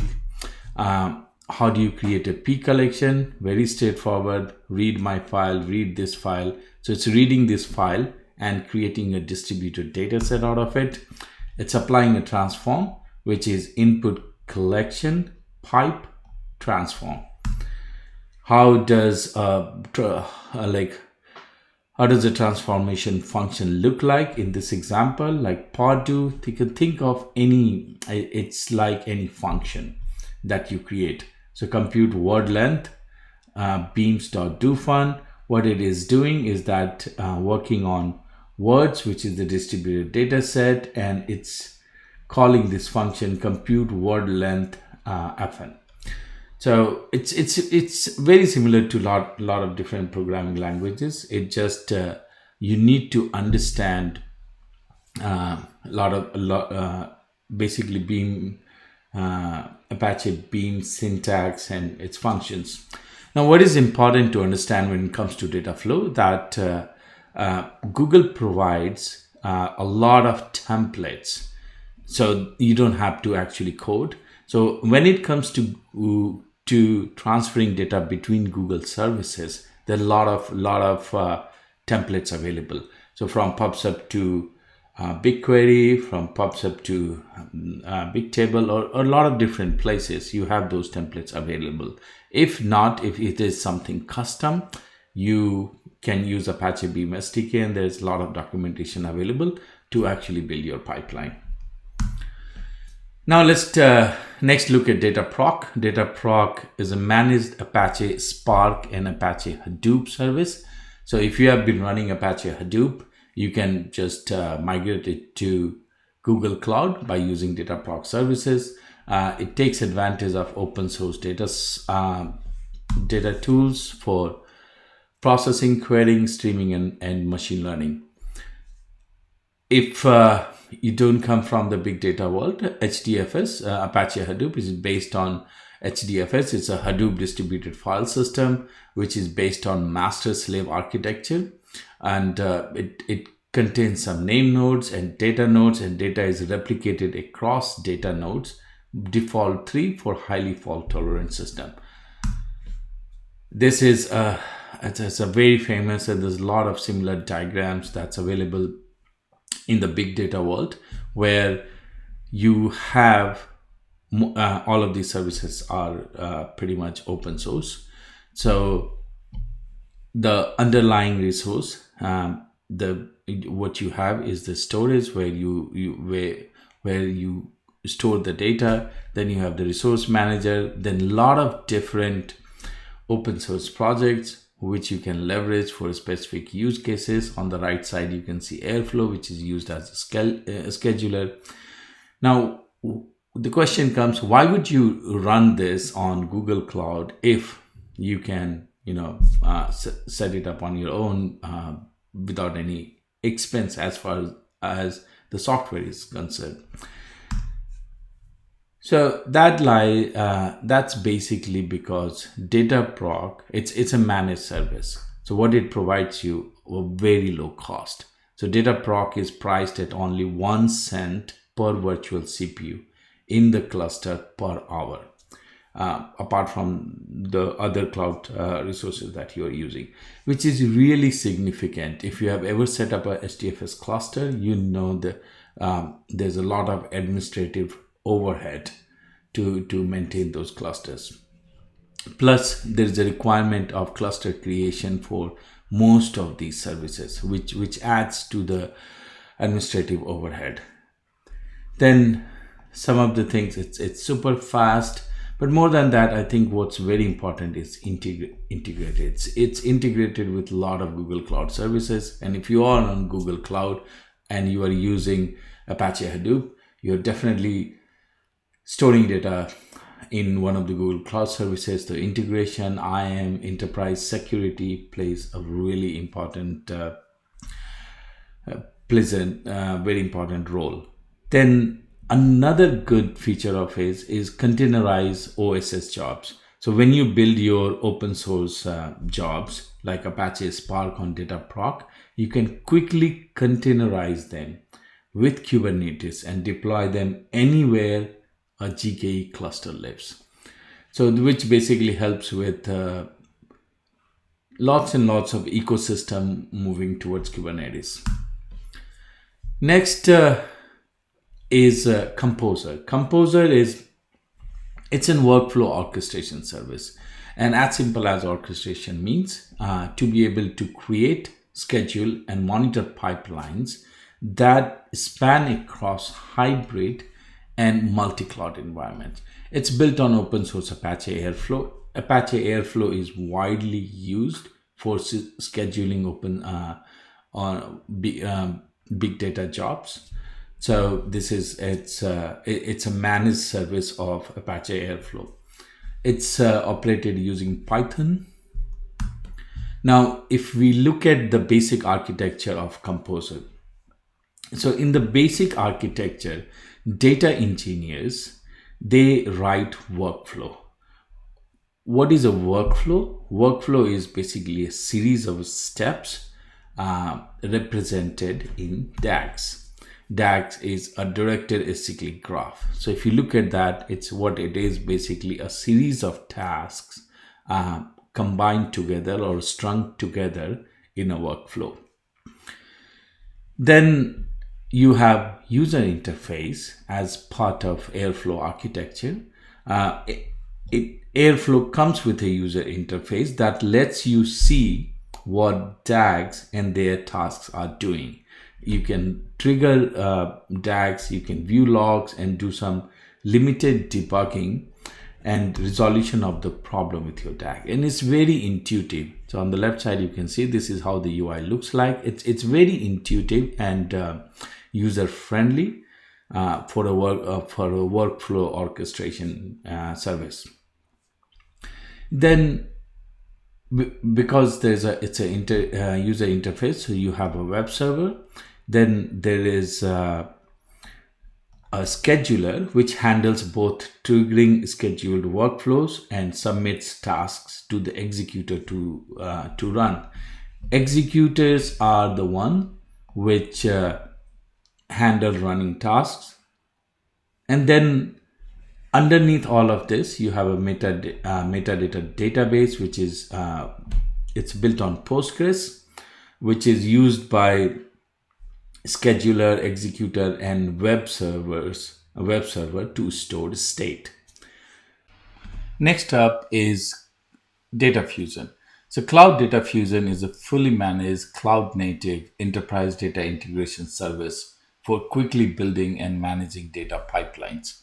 In simple words, you can think of it as an ETL tool for really big applications, primarily for big data application. And it's powered by the open source project CDAP. Now, if we look at anatomy of big data applications, typically developers struggle with the lifecycle of big data application in terms of collecting data, exploring, processing, storage, and serving. And if you If you look deeper into any of the big data applications, you typically will have a real-time flow, you will have a batch kind of flow, and then uh, sometimes you will have a Spark-based flow. The requirement would be that you are storing the data in some sort of data set, and some of the times the data set needs to be ACID compliant, and these can be accessed by RPC, JDBC, or query.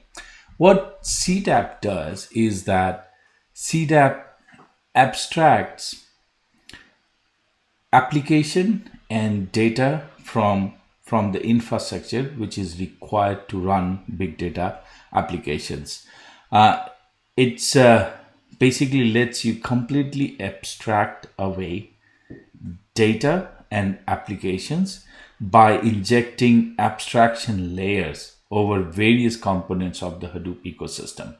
So at the bottom, as you can see, you have the Hadoop stack, which is the infrastructure, all of the services from the open source world. Then you have data abstraction. What that means is to access and manipulate data. And typically in big data world, all the data is in HDFS.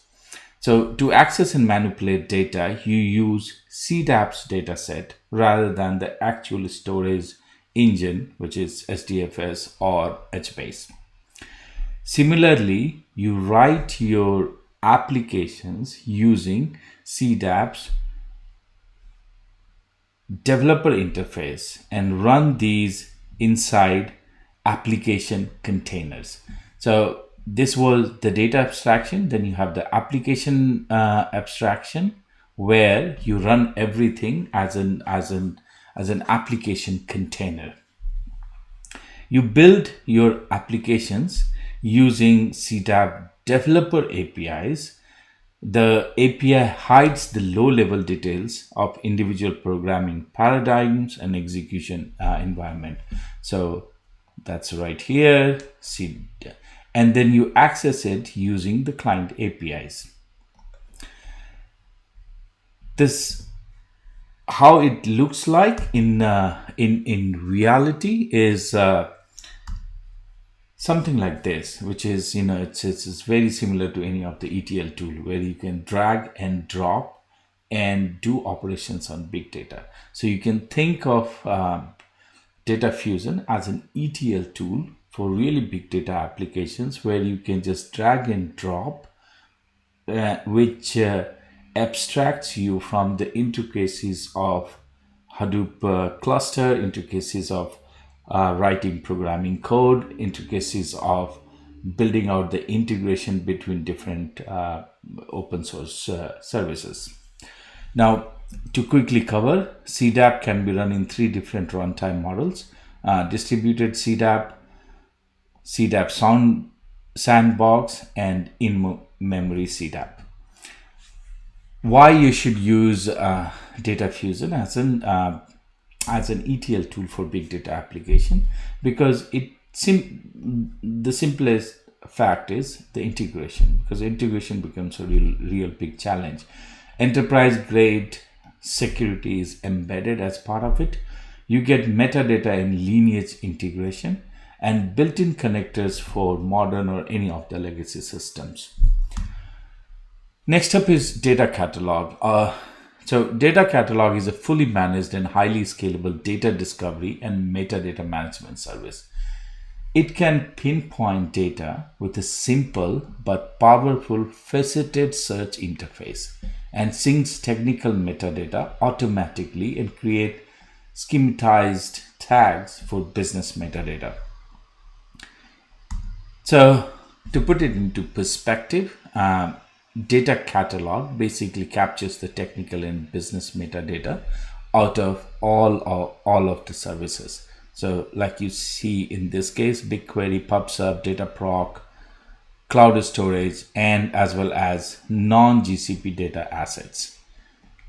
And then DLP as well. So like we looked at DLP, data loss prevention, it's for tokenizing PII data. Now, one of the most important aspect of it is that the data catalog is fully managed. It's serverless. So you don't have to worry about setting up any infrastructure or requiring a software to be able to capture metadata, business as well as technical.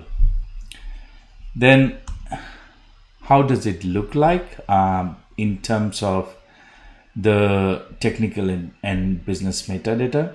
So if you look at this example, this is sourced from the underlying storage systems where the data actually lives.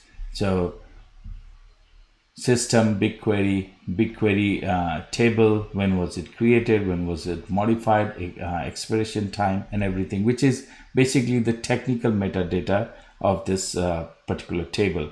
And this has been captured from BigQuery. Then business metadata, which is shown under this tag, this is a user generated metadata applied to the asset using data catalog tags. Business data metadata is always linked to a technical metadata entry. Next up, the biggest of all, for data analytics, and BigQuery has been the flag bearer for Google in terms of data analytics capabilities. BigQuery, it's the Google Cloud's fully managed petabyte scale and cost-effective analytics data warehouse solution.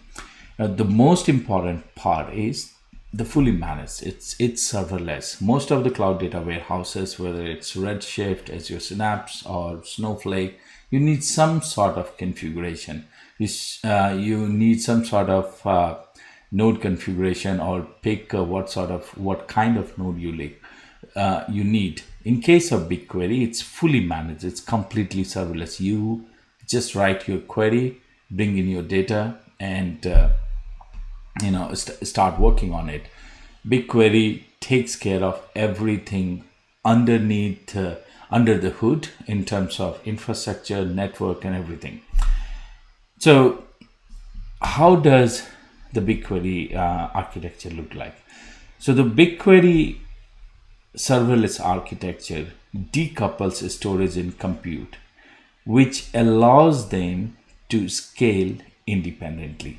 So on the right side is the compute part of it. On the left side, you have the storage part of it. For compute, it uses Dremel. For storage, it's based on Colossus file system, which is native to a lot of Google products. They are connected by a terabit network, and basically the distributed memory shuffle tier. There are concept of slots and all of that. So that's how it manages the compute as well as the storage part of it.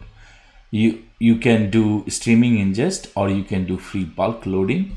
On the right side, you can see the different ways you can access BigQuery. It's SQL compliant tools, REST API, web UI, client libraries in 7 languages.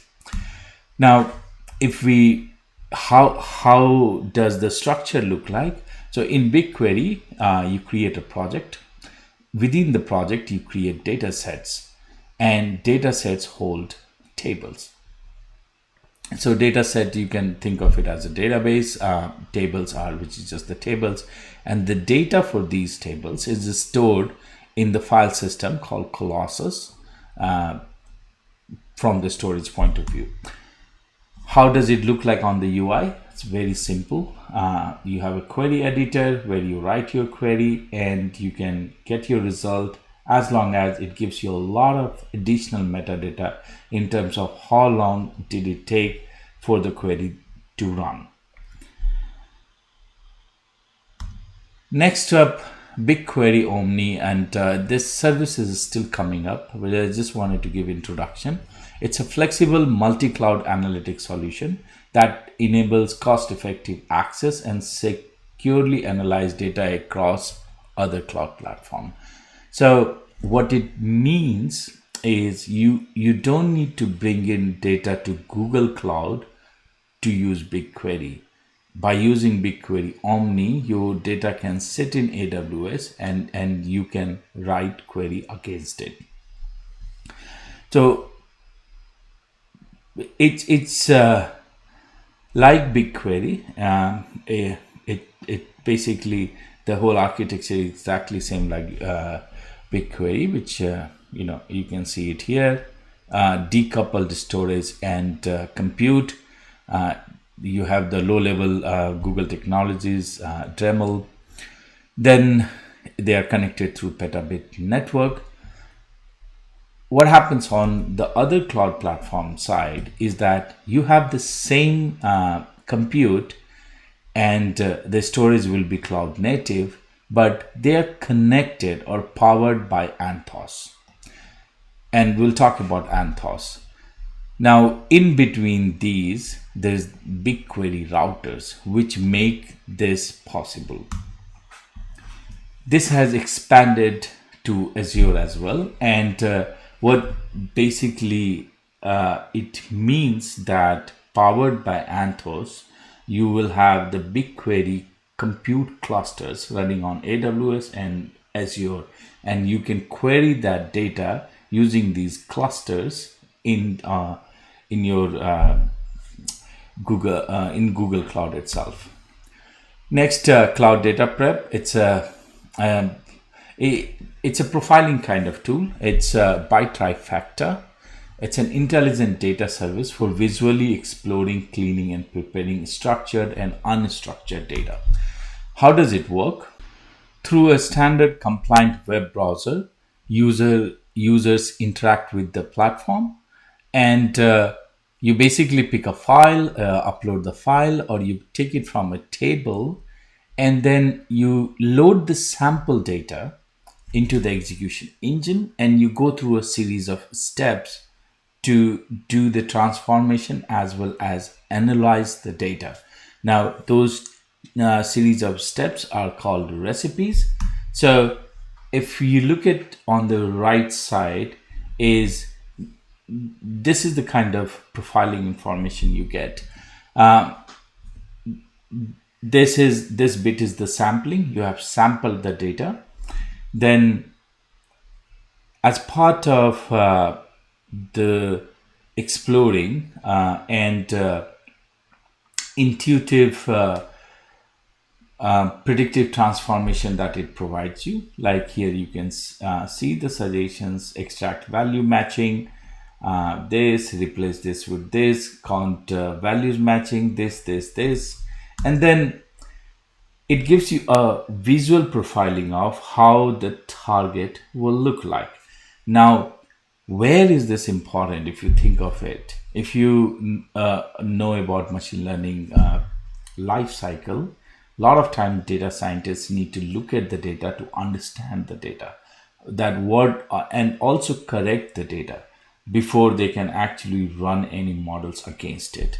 So profiling plays a really big role. Now, to be able to do profiling through a UI, through an intuitive UI, is where Cloud Data Prep comes into the picture.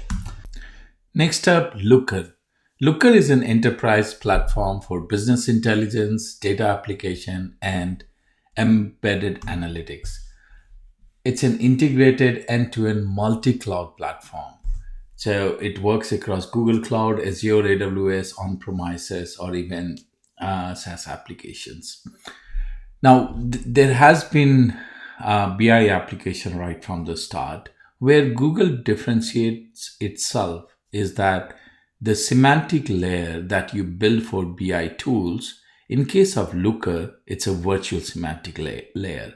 So for Looker, it's all about creating a virtual semantic layer which auto-generates queries against the database and gives real-time data result. In case of BI, as part of semantic layer or cubes, you will actually build those schemas, table, and data will be stored somewhere. But in case of Looker, the queries are run against the database. Now, Looker uses a model written in LookML to construct SQL queries against a particular database. So what is LookML? LookML, it's a language for describing dimensions, aggregates, calculations, and data relationship in a SQL database. So a typical use case is where your data analyst defines the data structure and business rules, which are basically, because it's a virtual semantic layer, they are LookML project files. Then the business user, based on their ideas, they use the Looker query builder to define their requirement, which internally uses Looker SQL generator to generate the SQL statements which run against the database, and user gets the response back. So important thing to note is it's a virtual semantic layer, and the queries always run against the database. The reason these kind of architecture or the topologies are feasible because databases have matured. Databases have the read replicas and a much faster way to execute queries. Now, because we were talking about LookML project files, so what is a LookML project? So it's a collection of LookML files that describe a set of related models, views, explores, and optionally dashboards. So you will commonly find all of these models in a LookML project. So a model contains information about which table to use and how they should be joined together. Here you will typically define the model, its explores, and its joins. So this is where you take care of the tables, the relationship, and all of that. A view is it contains information about how to access or calculate information from each table or across multiple joint tables. Here you will typically define the view, its dimensions, measures, and its field sets. Then the explorer is often defined within a model file, but sometimes you need a separate explorer file for a derived table or to extend or refine and explore across models. So which is basically, how do you extend the model? Yeah. Then joins, which is it lets you combine data from multiple views. Now, apart from that, LookML gives you pre-built dashboards which you can use. One important thing to note is that if you're using Git for project version control, one project, so this entire set constitutes a single Git repository. So you can have a proper source control on a BI application. Now, let's quickly look at Dataplex. It's still in preview mode. So Dataplex is an intelligent data fabric that provides a way to centrally manage, monitor, and govern data across data lakes, data warehouses, and data marts, and makes this data securely accessible to a variety of analytics and data science tools. Sharing the data is really complicated, and data governance across all of your data set is a really big challenge for every company. So what Dataplex provides, it's a freedom of choice to store data wherever you want, based on the performance you need or pricing, or based on the right analytical tool, but it will give you a holistic view across all of your data stores. So typically the way it works is based on the landing zone, structured zone and the refined zones, which are different stages how your assets get refined more and more for your business uses. To put it into perspective, one of the core tenets of Dataplex is letting you organize and manage your data in a way that makes sense. So without moving the data or without replicating. So your structure, semi-structured, unstructured data could be anywhere. It will do an automatic metadata extraction and classification, can apply data validation and quality check. So you get a unified metadata across all of the services, as well as you have the data catalog for search and discovery. So these basically, this capability enables you to abstract away the underlying storage systems, and that is basically very important. It helps you set the foundation for setting policies around data access, security, lifecycle management, and so on, without worrying about where the data actually sits. Another product, which is again in preview, is the Analytics Hub. Analytics Hub is a new fully managed service available in preview in Q3 that helps unlock the value of data sharing, leading to new insights and increased business value. So you can think of Analytics Hub as a sort of a marketplace for data, or an exchange server. So how the data, so if you take an example of either any private data, public data, commercial data, or the Google, or the data that's available on Google, but if you need to share that data with third parties or other organization or anywhere, Analytics Hub provides a sharing model for sharing the data with scalability, security, and it's very flexible. Where this is useful is a lot of times we have data, but to share that data is itself a big challenge. Analytics Hub is meant to simplify that process. Now with that, let's come to artificial intelligence. So Google has plethora of AI solutions available. In fact, Google's AI services have always been market leading. Vertex AI, which is a unified ML platform for training, hosting, and managing machine learning models. Natural language for sentiment analysis and classification of unstructured text. Speech to text, text to speech, as these words say, for speech recognition and speech synthesis. Vision AI, which is for to detect emotions, text, and many more things. Cloud translation for language detection and translation, as well as glossary support.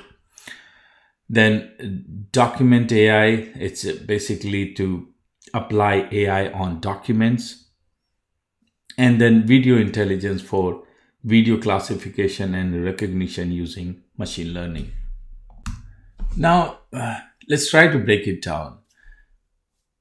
When it comes to building with AI, what Google provides you is definitely the Vertex AI, which is the unified machine learning platform where you can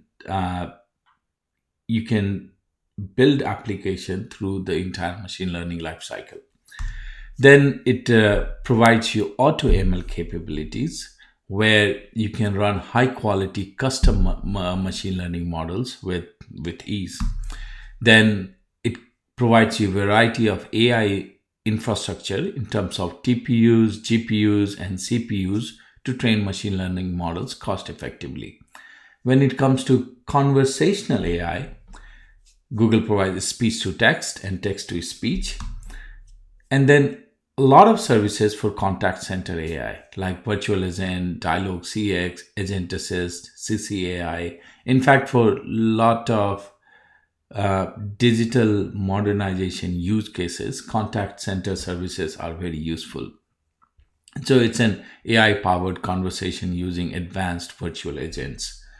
When it comes to documents, there is natural language, translation, document AI, and vision AI, and video AI. Then, apart from all of these core capabilities, Google has a lot of AI solutions for industries like media translation to translate real-time streaming into text in another language, healthcare natural language so that it can understand the taxonomies of healthcare industry, recommendation AI for to deliver highly personalized product recommendations at a scale, lending doc AI for transforming the home loan experience for borrowers and lenders by automating mortgage document processing, procurement doc AI to transform invoices and receipts into structured data. For now, let's look at Vertex AI. Vertex AI has been recently launched. Before there was AI platform and then AutoML. What Vertex AI does, it brings AutoML and AI platform together into a unified API client library and user interface.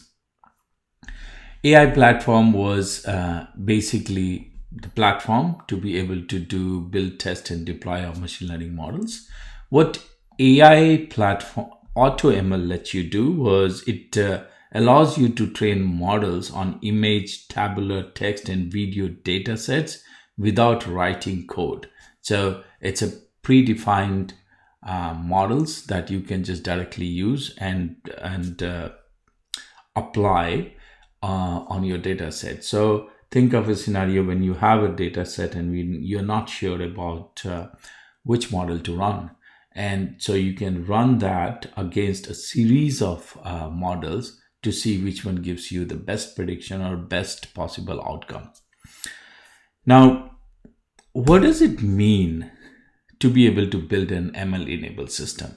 So building an ML enabled system is a multifaceted undertaking that combines data engineering, machine learning engineering, and app engineering.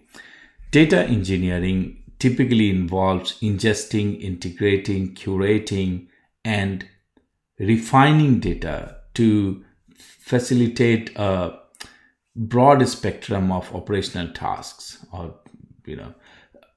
in this particular sense, it's like the ML tasks. Now, ML models are built and deployed in production using the curated data that is usually created by data engineering team. The models do not operate in silos. They are components of or they support big application systems such as BI systems or line of business applications, process control systems, and embedded systems.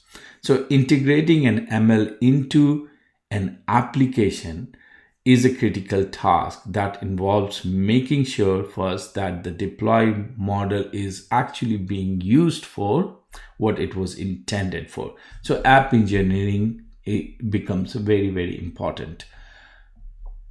Now within app, the moment it's an app engineering, there are KPIs against which app is measured. And that KPI forms a feedback loop to the machine learning engineering team or machine learning algorithms that whether it needs refinement. And so it's an iterative cycle because that might trigger a data requirement to data engineering team. So to put it in simple words, machine learning is nothing but or it doesn't operate in silos. It requires a very close collaboration with data engineering and app engineering. So If we try to put it into stages, the first stage of machine learning is basically the ML development, which is about experimenting and developing the best model, which comes with understanding data, profiling your data right, data discovery, data preparation, and feature engineering, and also model prototyping. So output of the ML development you would receive is the code and the config, and this config, it would be out of the all of the parameters, hyper tuned parameters. So then the next step becomes the training operationalization, which is about automating the process of packaging, testing, and deploying repeatable and reliable training pipelines, which gives you a pipeline that you can use for this entire process. Then comes the continuous training bit, which is that you trained your model against certain training set, but to put it into real application, it needs to have continuous training so that you can keep giving feedback to the model, so that the model gets better. The output of that is the registered model. So this model has achieved the matured state. Then the model needs to be deployed, which is all about packaging, testing, and putting it as part of CI/CD pipeline or some sort of iterative deployment model. So the output of this is the serving package, which is fed to prediction serving, which is about serving the model that is deployed in production for inference. The output of that is basically the serving logs, and the serving logs feed into continuous monitoring, which is about monitoring the effectiveness and efficiency of a deployed model. So in a sense, when we go through all of these stages, and if you look at this picture, is that all of the stages that we talked about is what broken down here.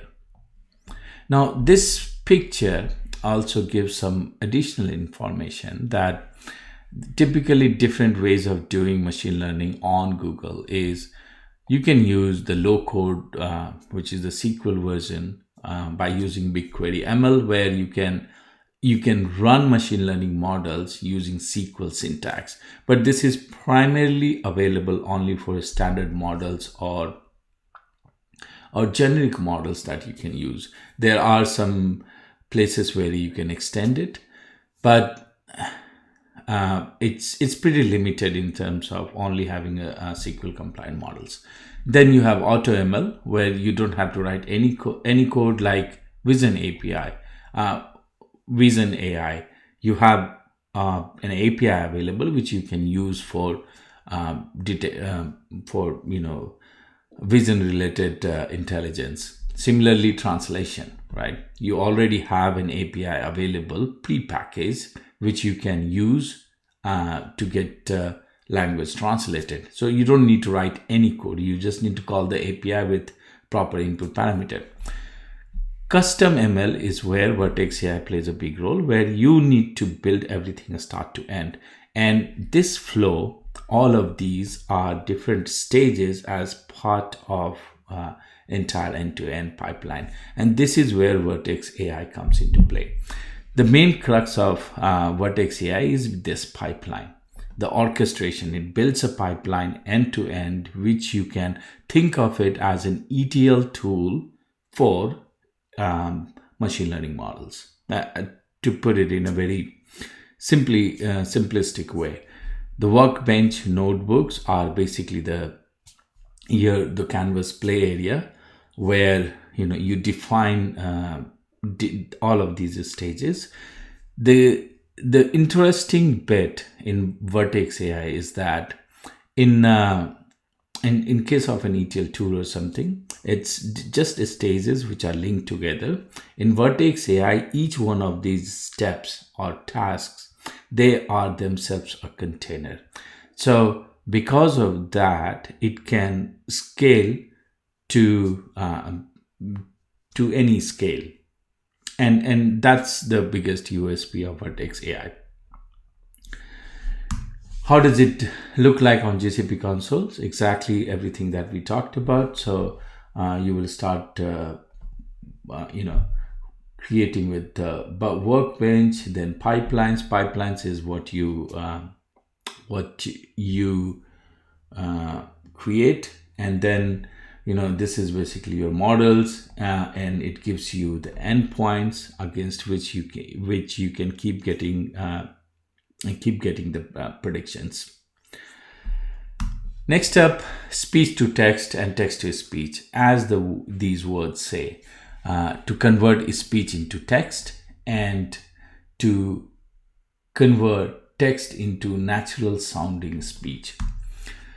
What is the use case of speech to text? If we take an example, contact center audio data that is pushed to cloud storage, you transcribe it using speech to text API, which calls natural language API, which calls cloud DLP to make sure the data is not sensitive, or whatever tokenized data that you have extracted is not PII. If it is, then you redact PII, push it into BigQuery, which these call center professionals can visualize in terms of call data. Similarly, on the other side, for text to speech, a typical use case will be user using the voice command to basically, let's say, switch off the lights or something, which IoT device connects to IoT core, and then it triggers a cloud function. That now this cloud functions basically takes that voice and it converts it, so speech to text API, and then it tokenizes it based on natural language, which gives you intent and entity extraction, which again invokes a cloud function which is synthesized by text to speech API. Natural language uses machine learning to reveal the structure and meaning of text. So tokenizing textual data and figuring out the meaning of it. A natural language has three variants: AutoML natural language API, and healthcare natural language. So how natural language basically works: upload your document, which could be anything: orders, receipts, invoices, notes, info requests, complaints. You train your custom model. What that basically does, it classifies your data, extracts the entities, and detects the sentiment based on the entity that it has extracted. And then you get insight that are relevant to your specific needs.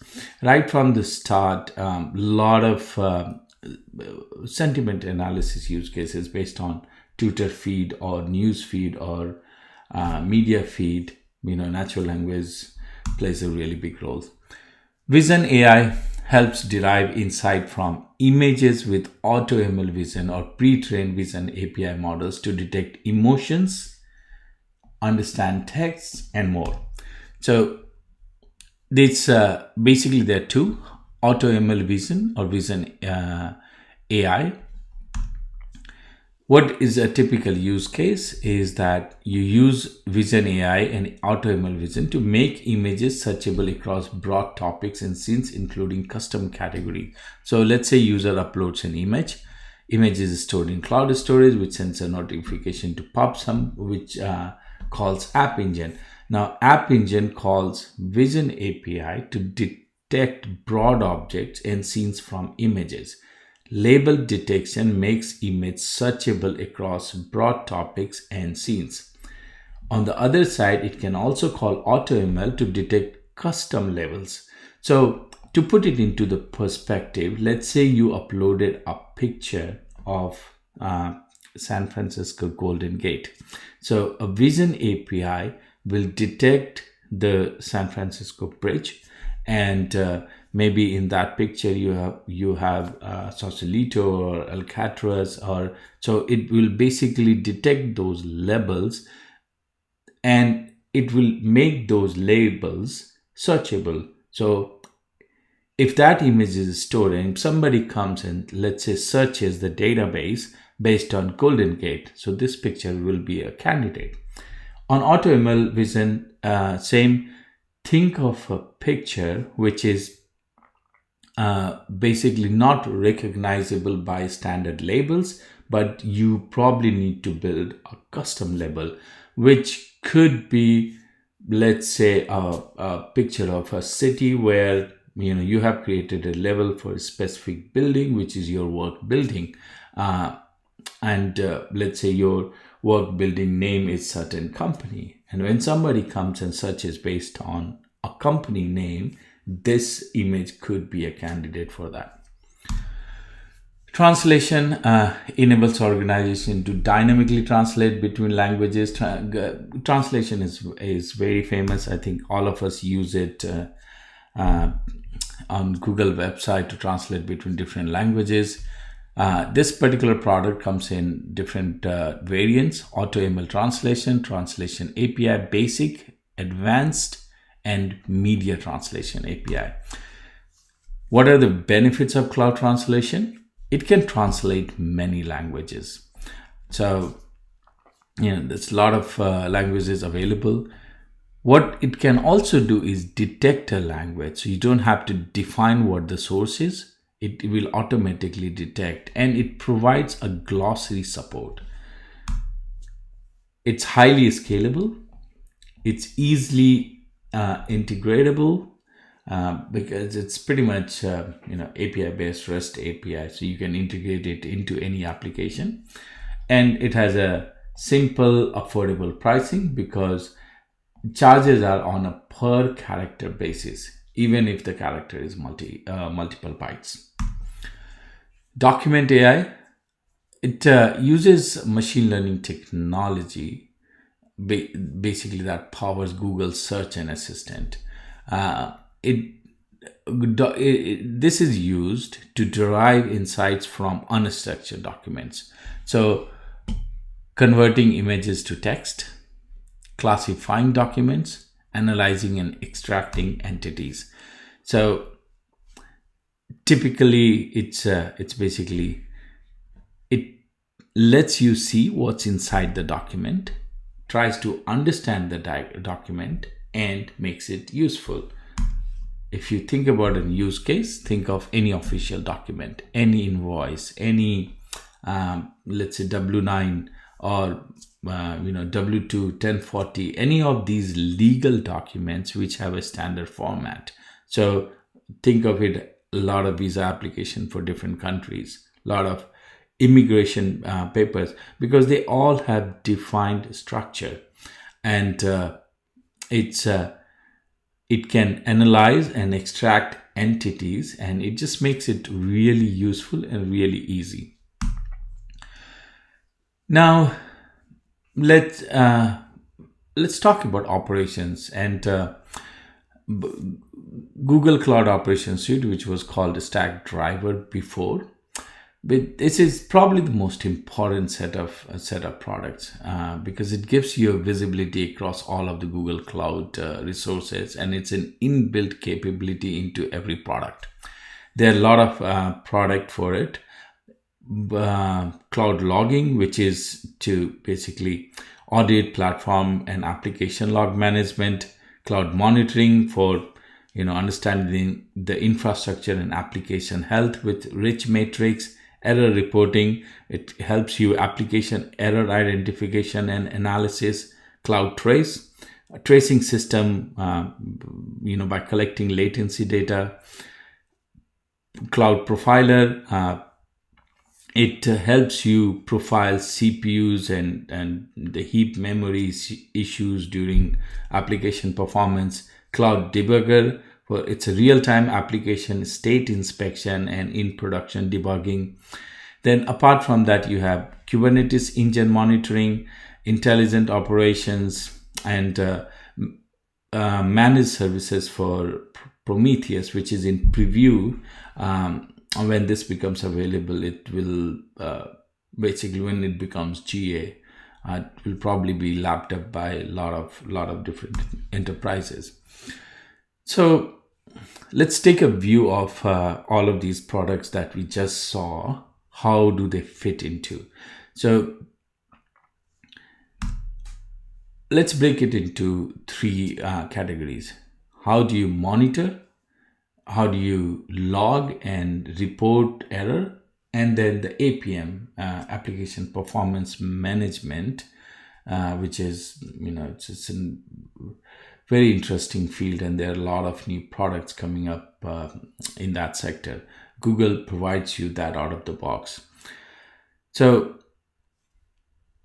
cloud monitoring, basically, it provides you full stack monitoring for GCP as well as AWS.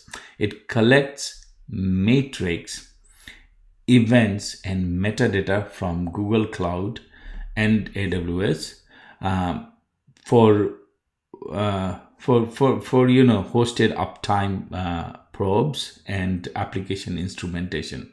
It ingests that data and generates insights via charts and dashboards, alerts and notification, and you can do SLO monitoring and uptime check. So SLO basically means service level objectives. When it comes to logging and error reporting, so it basically aggregates and helps you store, analyze, monitor on any sort of logging data, and also display errors which are produced while running the cloud services. Then the APM has three, basically: Cloud Debugger, which is you can investigate code's behavior in production. Then Cloud Trace, which is to find performance bottleneck in production. And then Cloud Profiler, which is to identify CPU pattern and memory consumption. Cloud Profiler is a bit interesting because it's a statistical low overhead profiler that continuously gathers CPU usage and memory allocation information. Now, let's visit all of these tools from an angle of operations lifecycle. For any organization, it's basically broken down into three steps.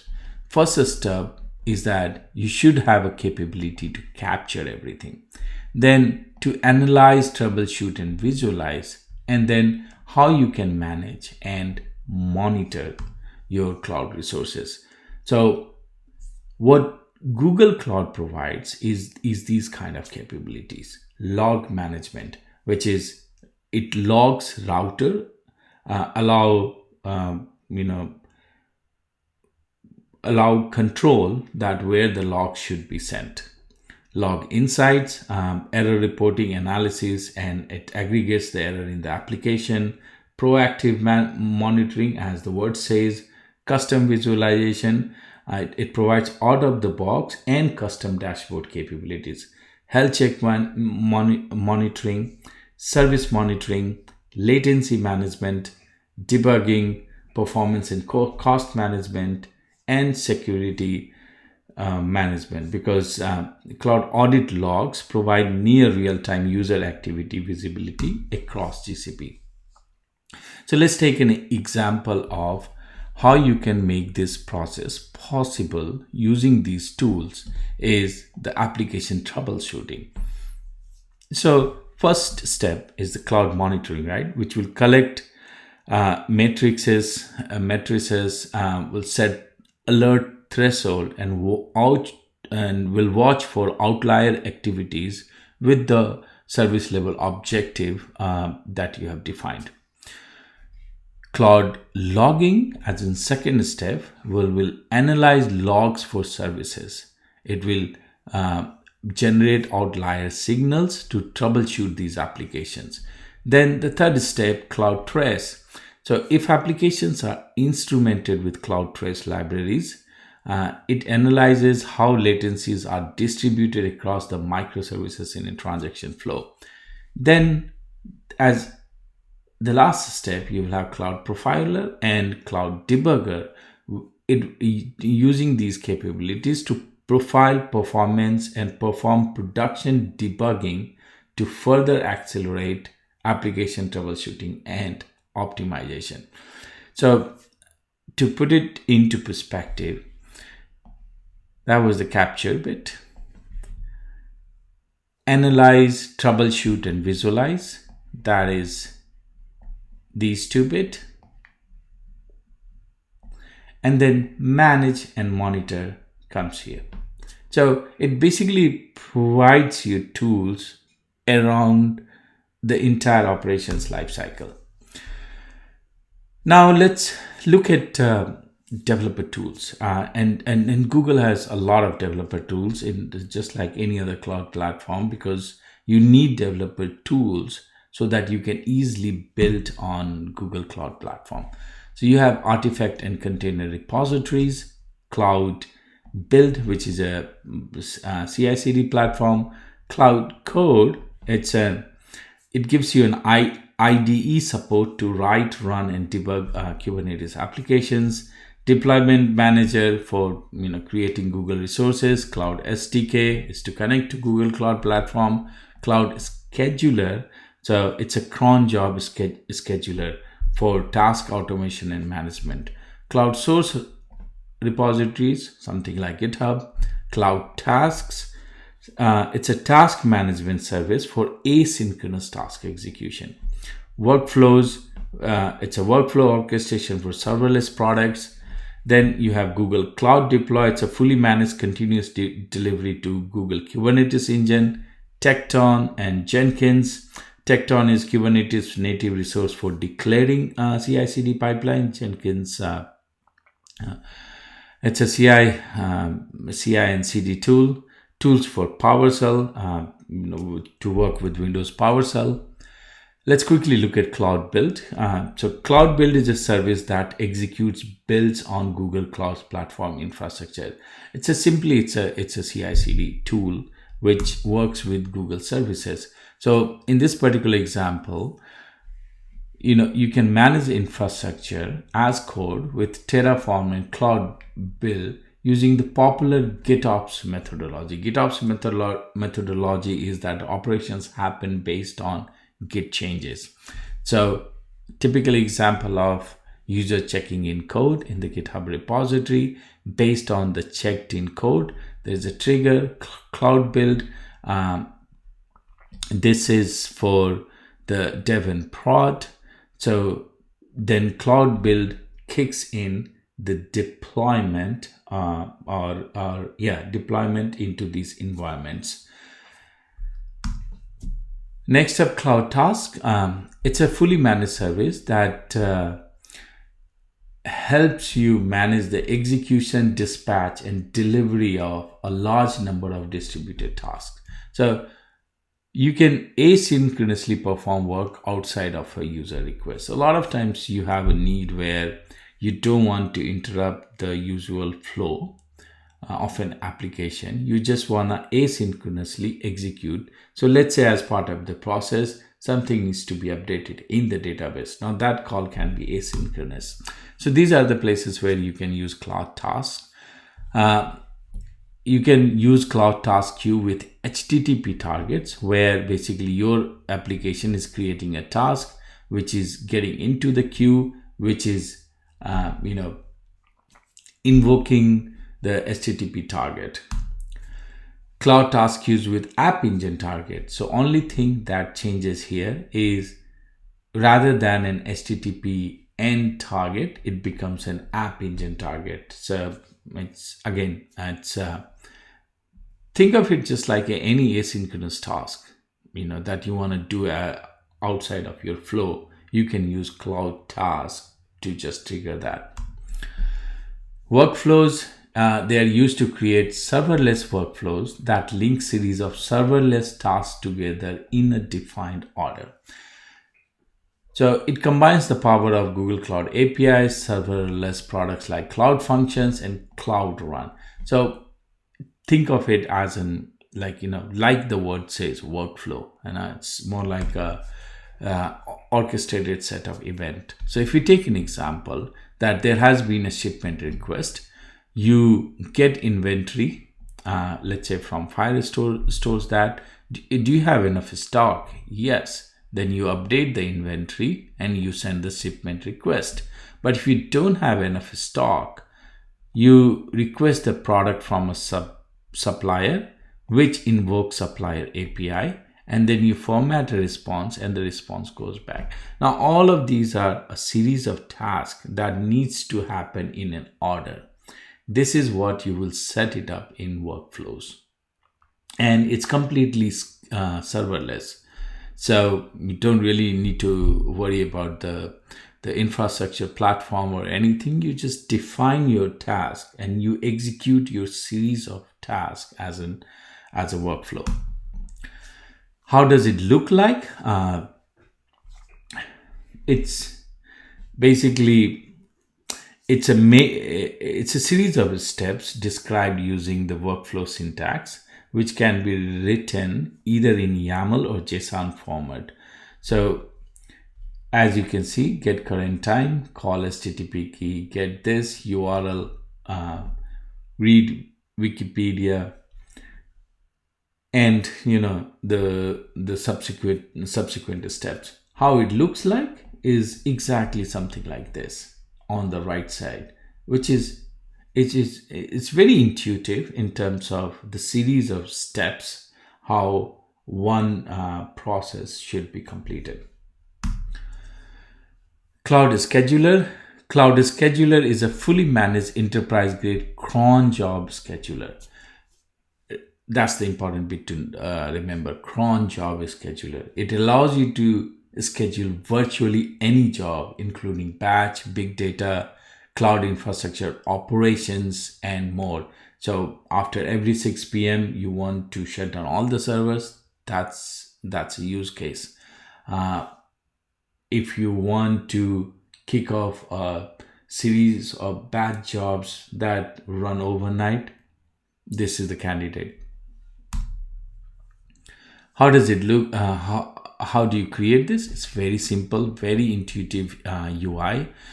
Apart from the basic information, all you need to configure is the execution mode, whether it's an HTTP, PubSub, or an App Engine HTTP. That's the only thing. One of the important places where it's heavily used is the automation of cloud infrastructure operations. So, and especially for saving cost or for other administrative reasons, that's a really good use case. Deployment Manager, it's an infrastructure deployment service that automates the creation and management of Google Cloud resources. This is a sample configuration. Now, I'll walk you through some of these configurations for a single deployment. So let's say you are spinning up a resource, and so first thing you do, you provide the name of that instance or VM, which is my VM, project, data disk, or network, or whatever it is.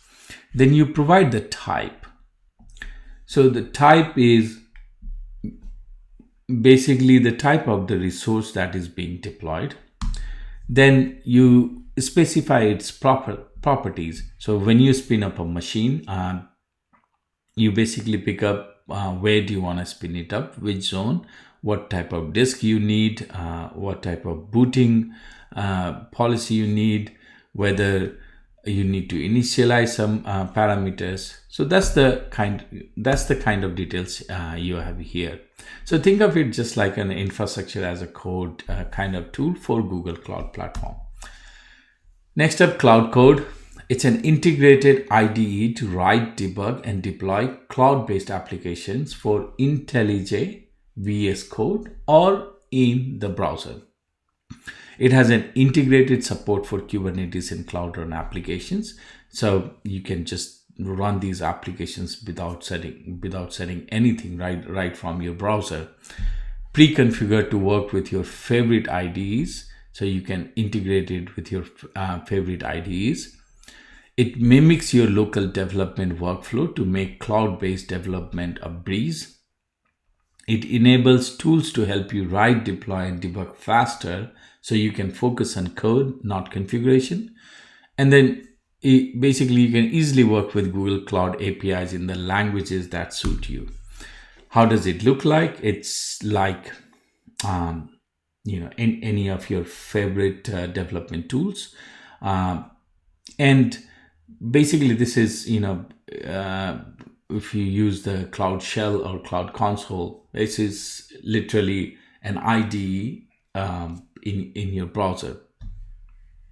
It has, on the left side, you can see the menus. So you can link it to your code repositories. You can debug out of it. You can easily run Cloud Run jobs, and lot of organizations do use it because Cloud Run, it's serverless, so you don't have to worry about Kubernetes setup and everything. You can just write your code and you can pretty much run it out of your browser.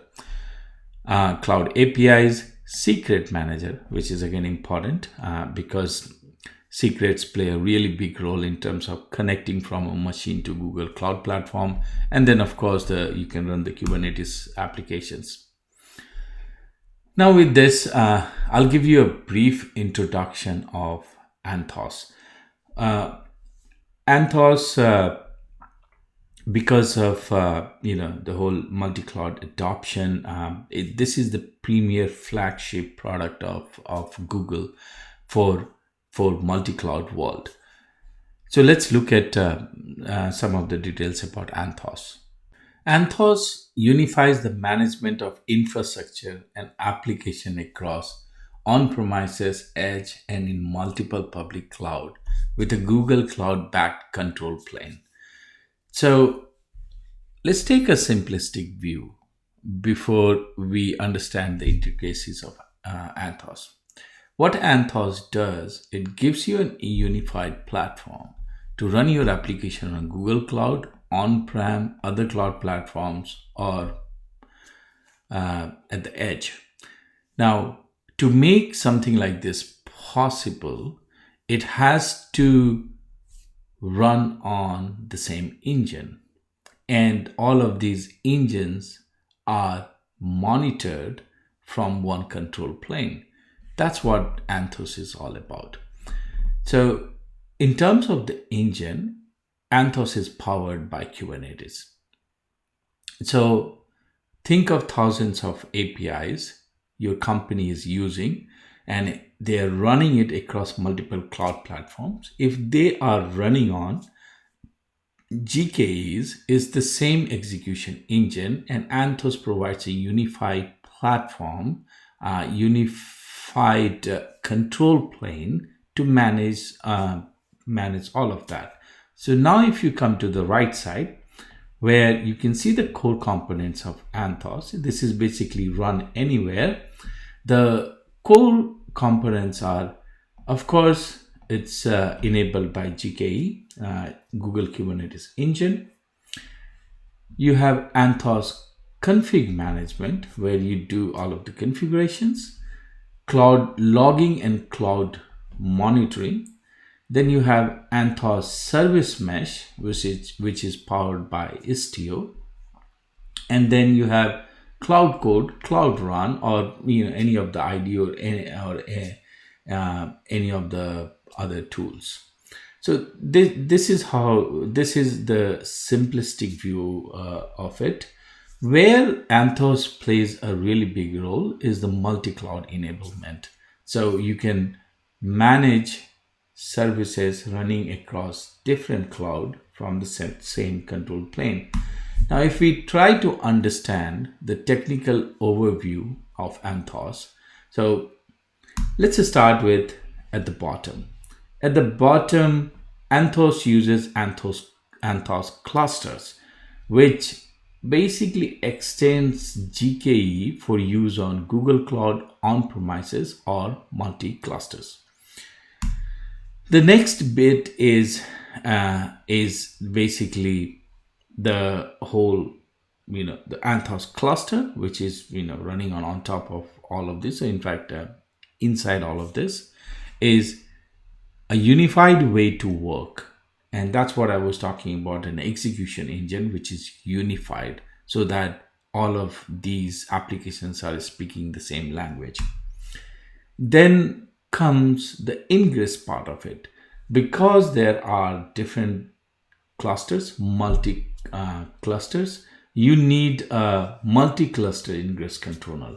If you understand Kubernetes engine, you know the role of an ingress controller. Because it's multi-cloud and multi-cluster, you need a multi-cluster ingress controller for Anthos GKE, which is powered by Service Mesh as part of service management, which is a suite of tools that help you monitor and manage a reliable service mesh on premises or on Google Cloud. If you're a newbie, service mesh in simple terms just means how and where to route the traffic. In terms of policy enforcement, you have Anthos config management, where you create common configurations across all infrastructures, including custom policies, and you can apply it on premises and in the cloud. And this forms a part of the management through the same control plane. Then you have unified user interface, so from the same UI, and also it's an omni-channel experience as well. From the same UI, you can look it up, the Google cluster, AWS cluster, and your other clusters. Then there is a concept of environ, which is environ is a domain that groups clusters and infrastructure, manages resources, and keeps a consistent policy across them. And then you have consolidated logging and monitoring, which is for all of the system components and Google Kubernetes engine, and it's activated by default. Then comes the application deployment part, which is how do you deploy applications on it. Now, this is mostly partner driven, and the Kubernetes ecosystem is continuously expanding. So a lot of storage solutions, databases which can be deployed on Kubernetes, a lot of CI/CD tools, a lot of monitoring solutions, security and compliance tools, which are becoming part of this. So with that, let's quickly look at service mesh. Now, a service mesh is an architecture that enables managed, observable, and secure communications across services. Anthos Service Mesh is powered by Istio, which is an open source service mesh platform. Now, what's the architecture of Istio? So an Istio service mesh is logically split into a data plane, which is right here, and a control plane. The data plane is composed of a set of intelligent proxies which is envoy, and it uses envoy proxy deployed as sidecars. These proxies mediate and control all network communications between microservices. They also collect and report telemetry on uh, all mesh traffic. While the control plane um, manages and configures the proxies to route traffic. So, data plane about the proxies uses envoy proxy, uh, and just in terms of envoy, it's a high performance proxy developed in C++ to mediate all inbound and outbound traffic for all services in the service mesh. Envoy proxies are the only Istio component that interact with data plane traffic. On the control plane side, Istio, and then there are Pilot, Citadel, and Gallery. In terms of Istio, it provides service discovery, configurations, and certificate management. It basically converts high level routing rules that control traffic behavior into envoy specific configurations and propagates them to the sidecars at runtime. Now, with this, just some of the basically the benefits of using its service mesh is it provides you automatic load balancing for HTTP, gRPC, WebSocket, and TCP traffic. Fine-grained control of traffic behavior with rich routing rules, retries, failovers, and fault injection. A pluggable policy layer and configuration API supporting access controls, rate limits, and quotas. It gives you automatic operational insights, and it secures service to service communication. So let's look at multi-cluster ingress now. Multi-cluster ingress is a cloud-hosted multi-cluster ingress controller for Anthos GKE clusters. It's a Google-hosted service that supports deploying shared load balancing resources across clusters and across regions. So when it comes to multi-cluster networking, many factors drive multi-cluster topologies. That one user could be based in San Francisco, one user could be based in Berlin, and depending upon the location, the load balancer might be redirecting them to different GKE clusters, one in US, one in Europe. What multi-cluster ingress multi-cluster basically does, it provides a single consistent virtual IP for an application. So it doesn't matter where you are accessing it from, you will get a consistent IP to access the application. In terms of its architecture, it uses a centralized Kubernetes API server to deploy ingress across multiple clusters. It has these following concepts and components. So Anthos ingress controller, which is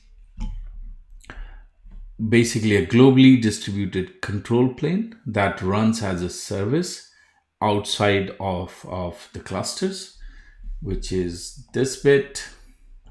Then the config cluster.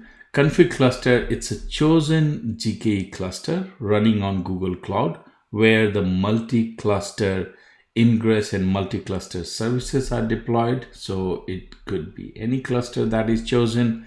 Environ, it's a domain that groups clusters and infrastructure manager resources. Then the member clusters, which is the clusters registered to an environ. Member clusters in the environ comprise the full scope of backends that multi-cluster ingress needs to be aware of. To conclude this video, again, The list of GCP services is pretty overwhelming, 100 plus services. And as I talked about before, look at each one of these services from data analytics lifecycle point of view. So what a data engineer needs, what a data scientist needs, what a developer needs, what a data analyst needs, and what a business user needs. And then also look at all of these solutions from persona's point of view. So a developer needs to build intelligent apps. What kind of services they would need? A data engineer needs to clean and make data useful. What kind of services they need? Then data analysts, they should be able to query and analyze the data. What sort of services they need? A business user just needs insight. What kind of services they need? Data scientists, they need to figure out how their model's gonna work. And the security admins is that how they can protect security on Google Cloud Platform. And again, look at each one of the services in a comparative study. Put them side by side. Look at the holistic view of the products to get a good grasp of these many services. For compute, for example, look at all of these services, and there has to be a very clear distinction in your use case that how you will pick one product over another.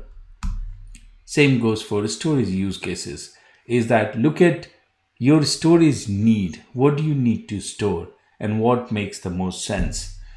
Comes to database, same philosophy. Security foundational blueprints, look at the journey of data. Look at the journey of your authentication and authorization process and how our different products from Google can fit in. With all this, I hope this was useful. This video could be really useful if, let's say, you are a CTO, program manager, or somebody who just wants to get a grasp of entire cloud platform within few hours, or if you're preparing for professional cloud architect certification exam. This could be a sort of refresher before the exam. Thank you.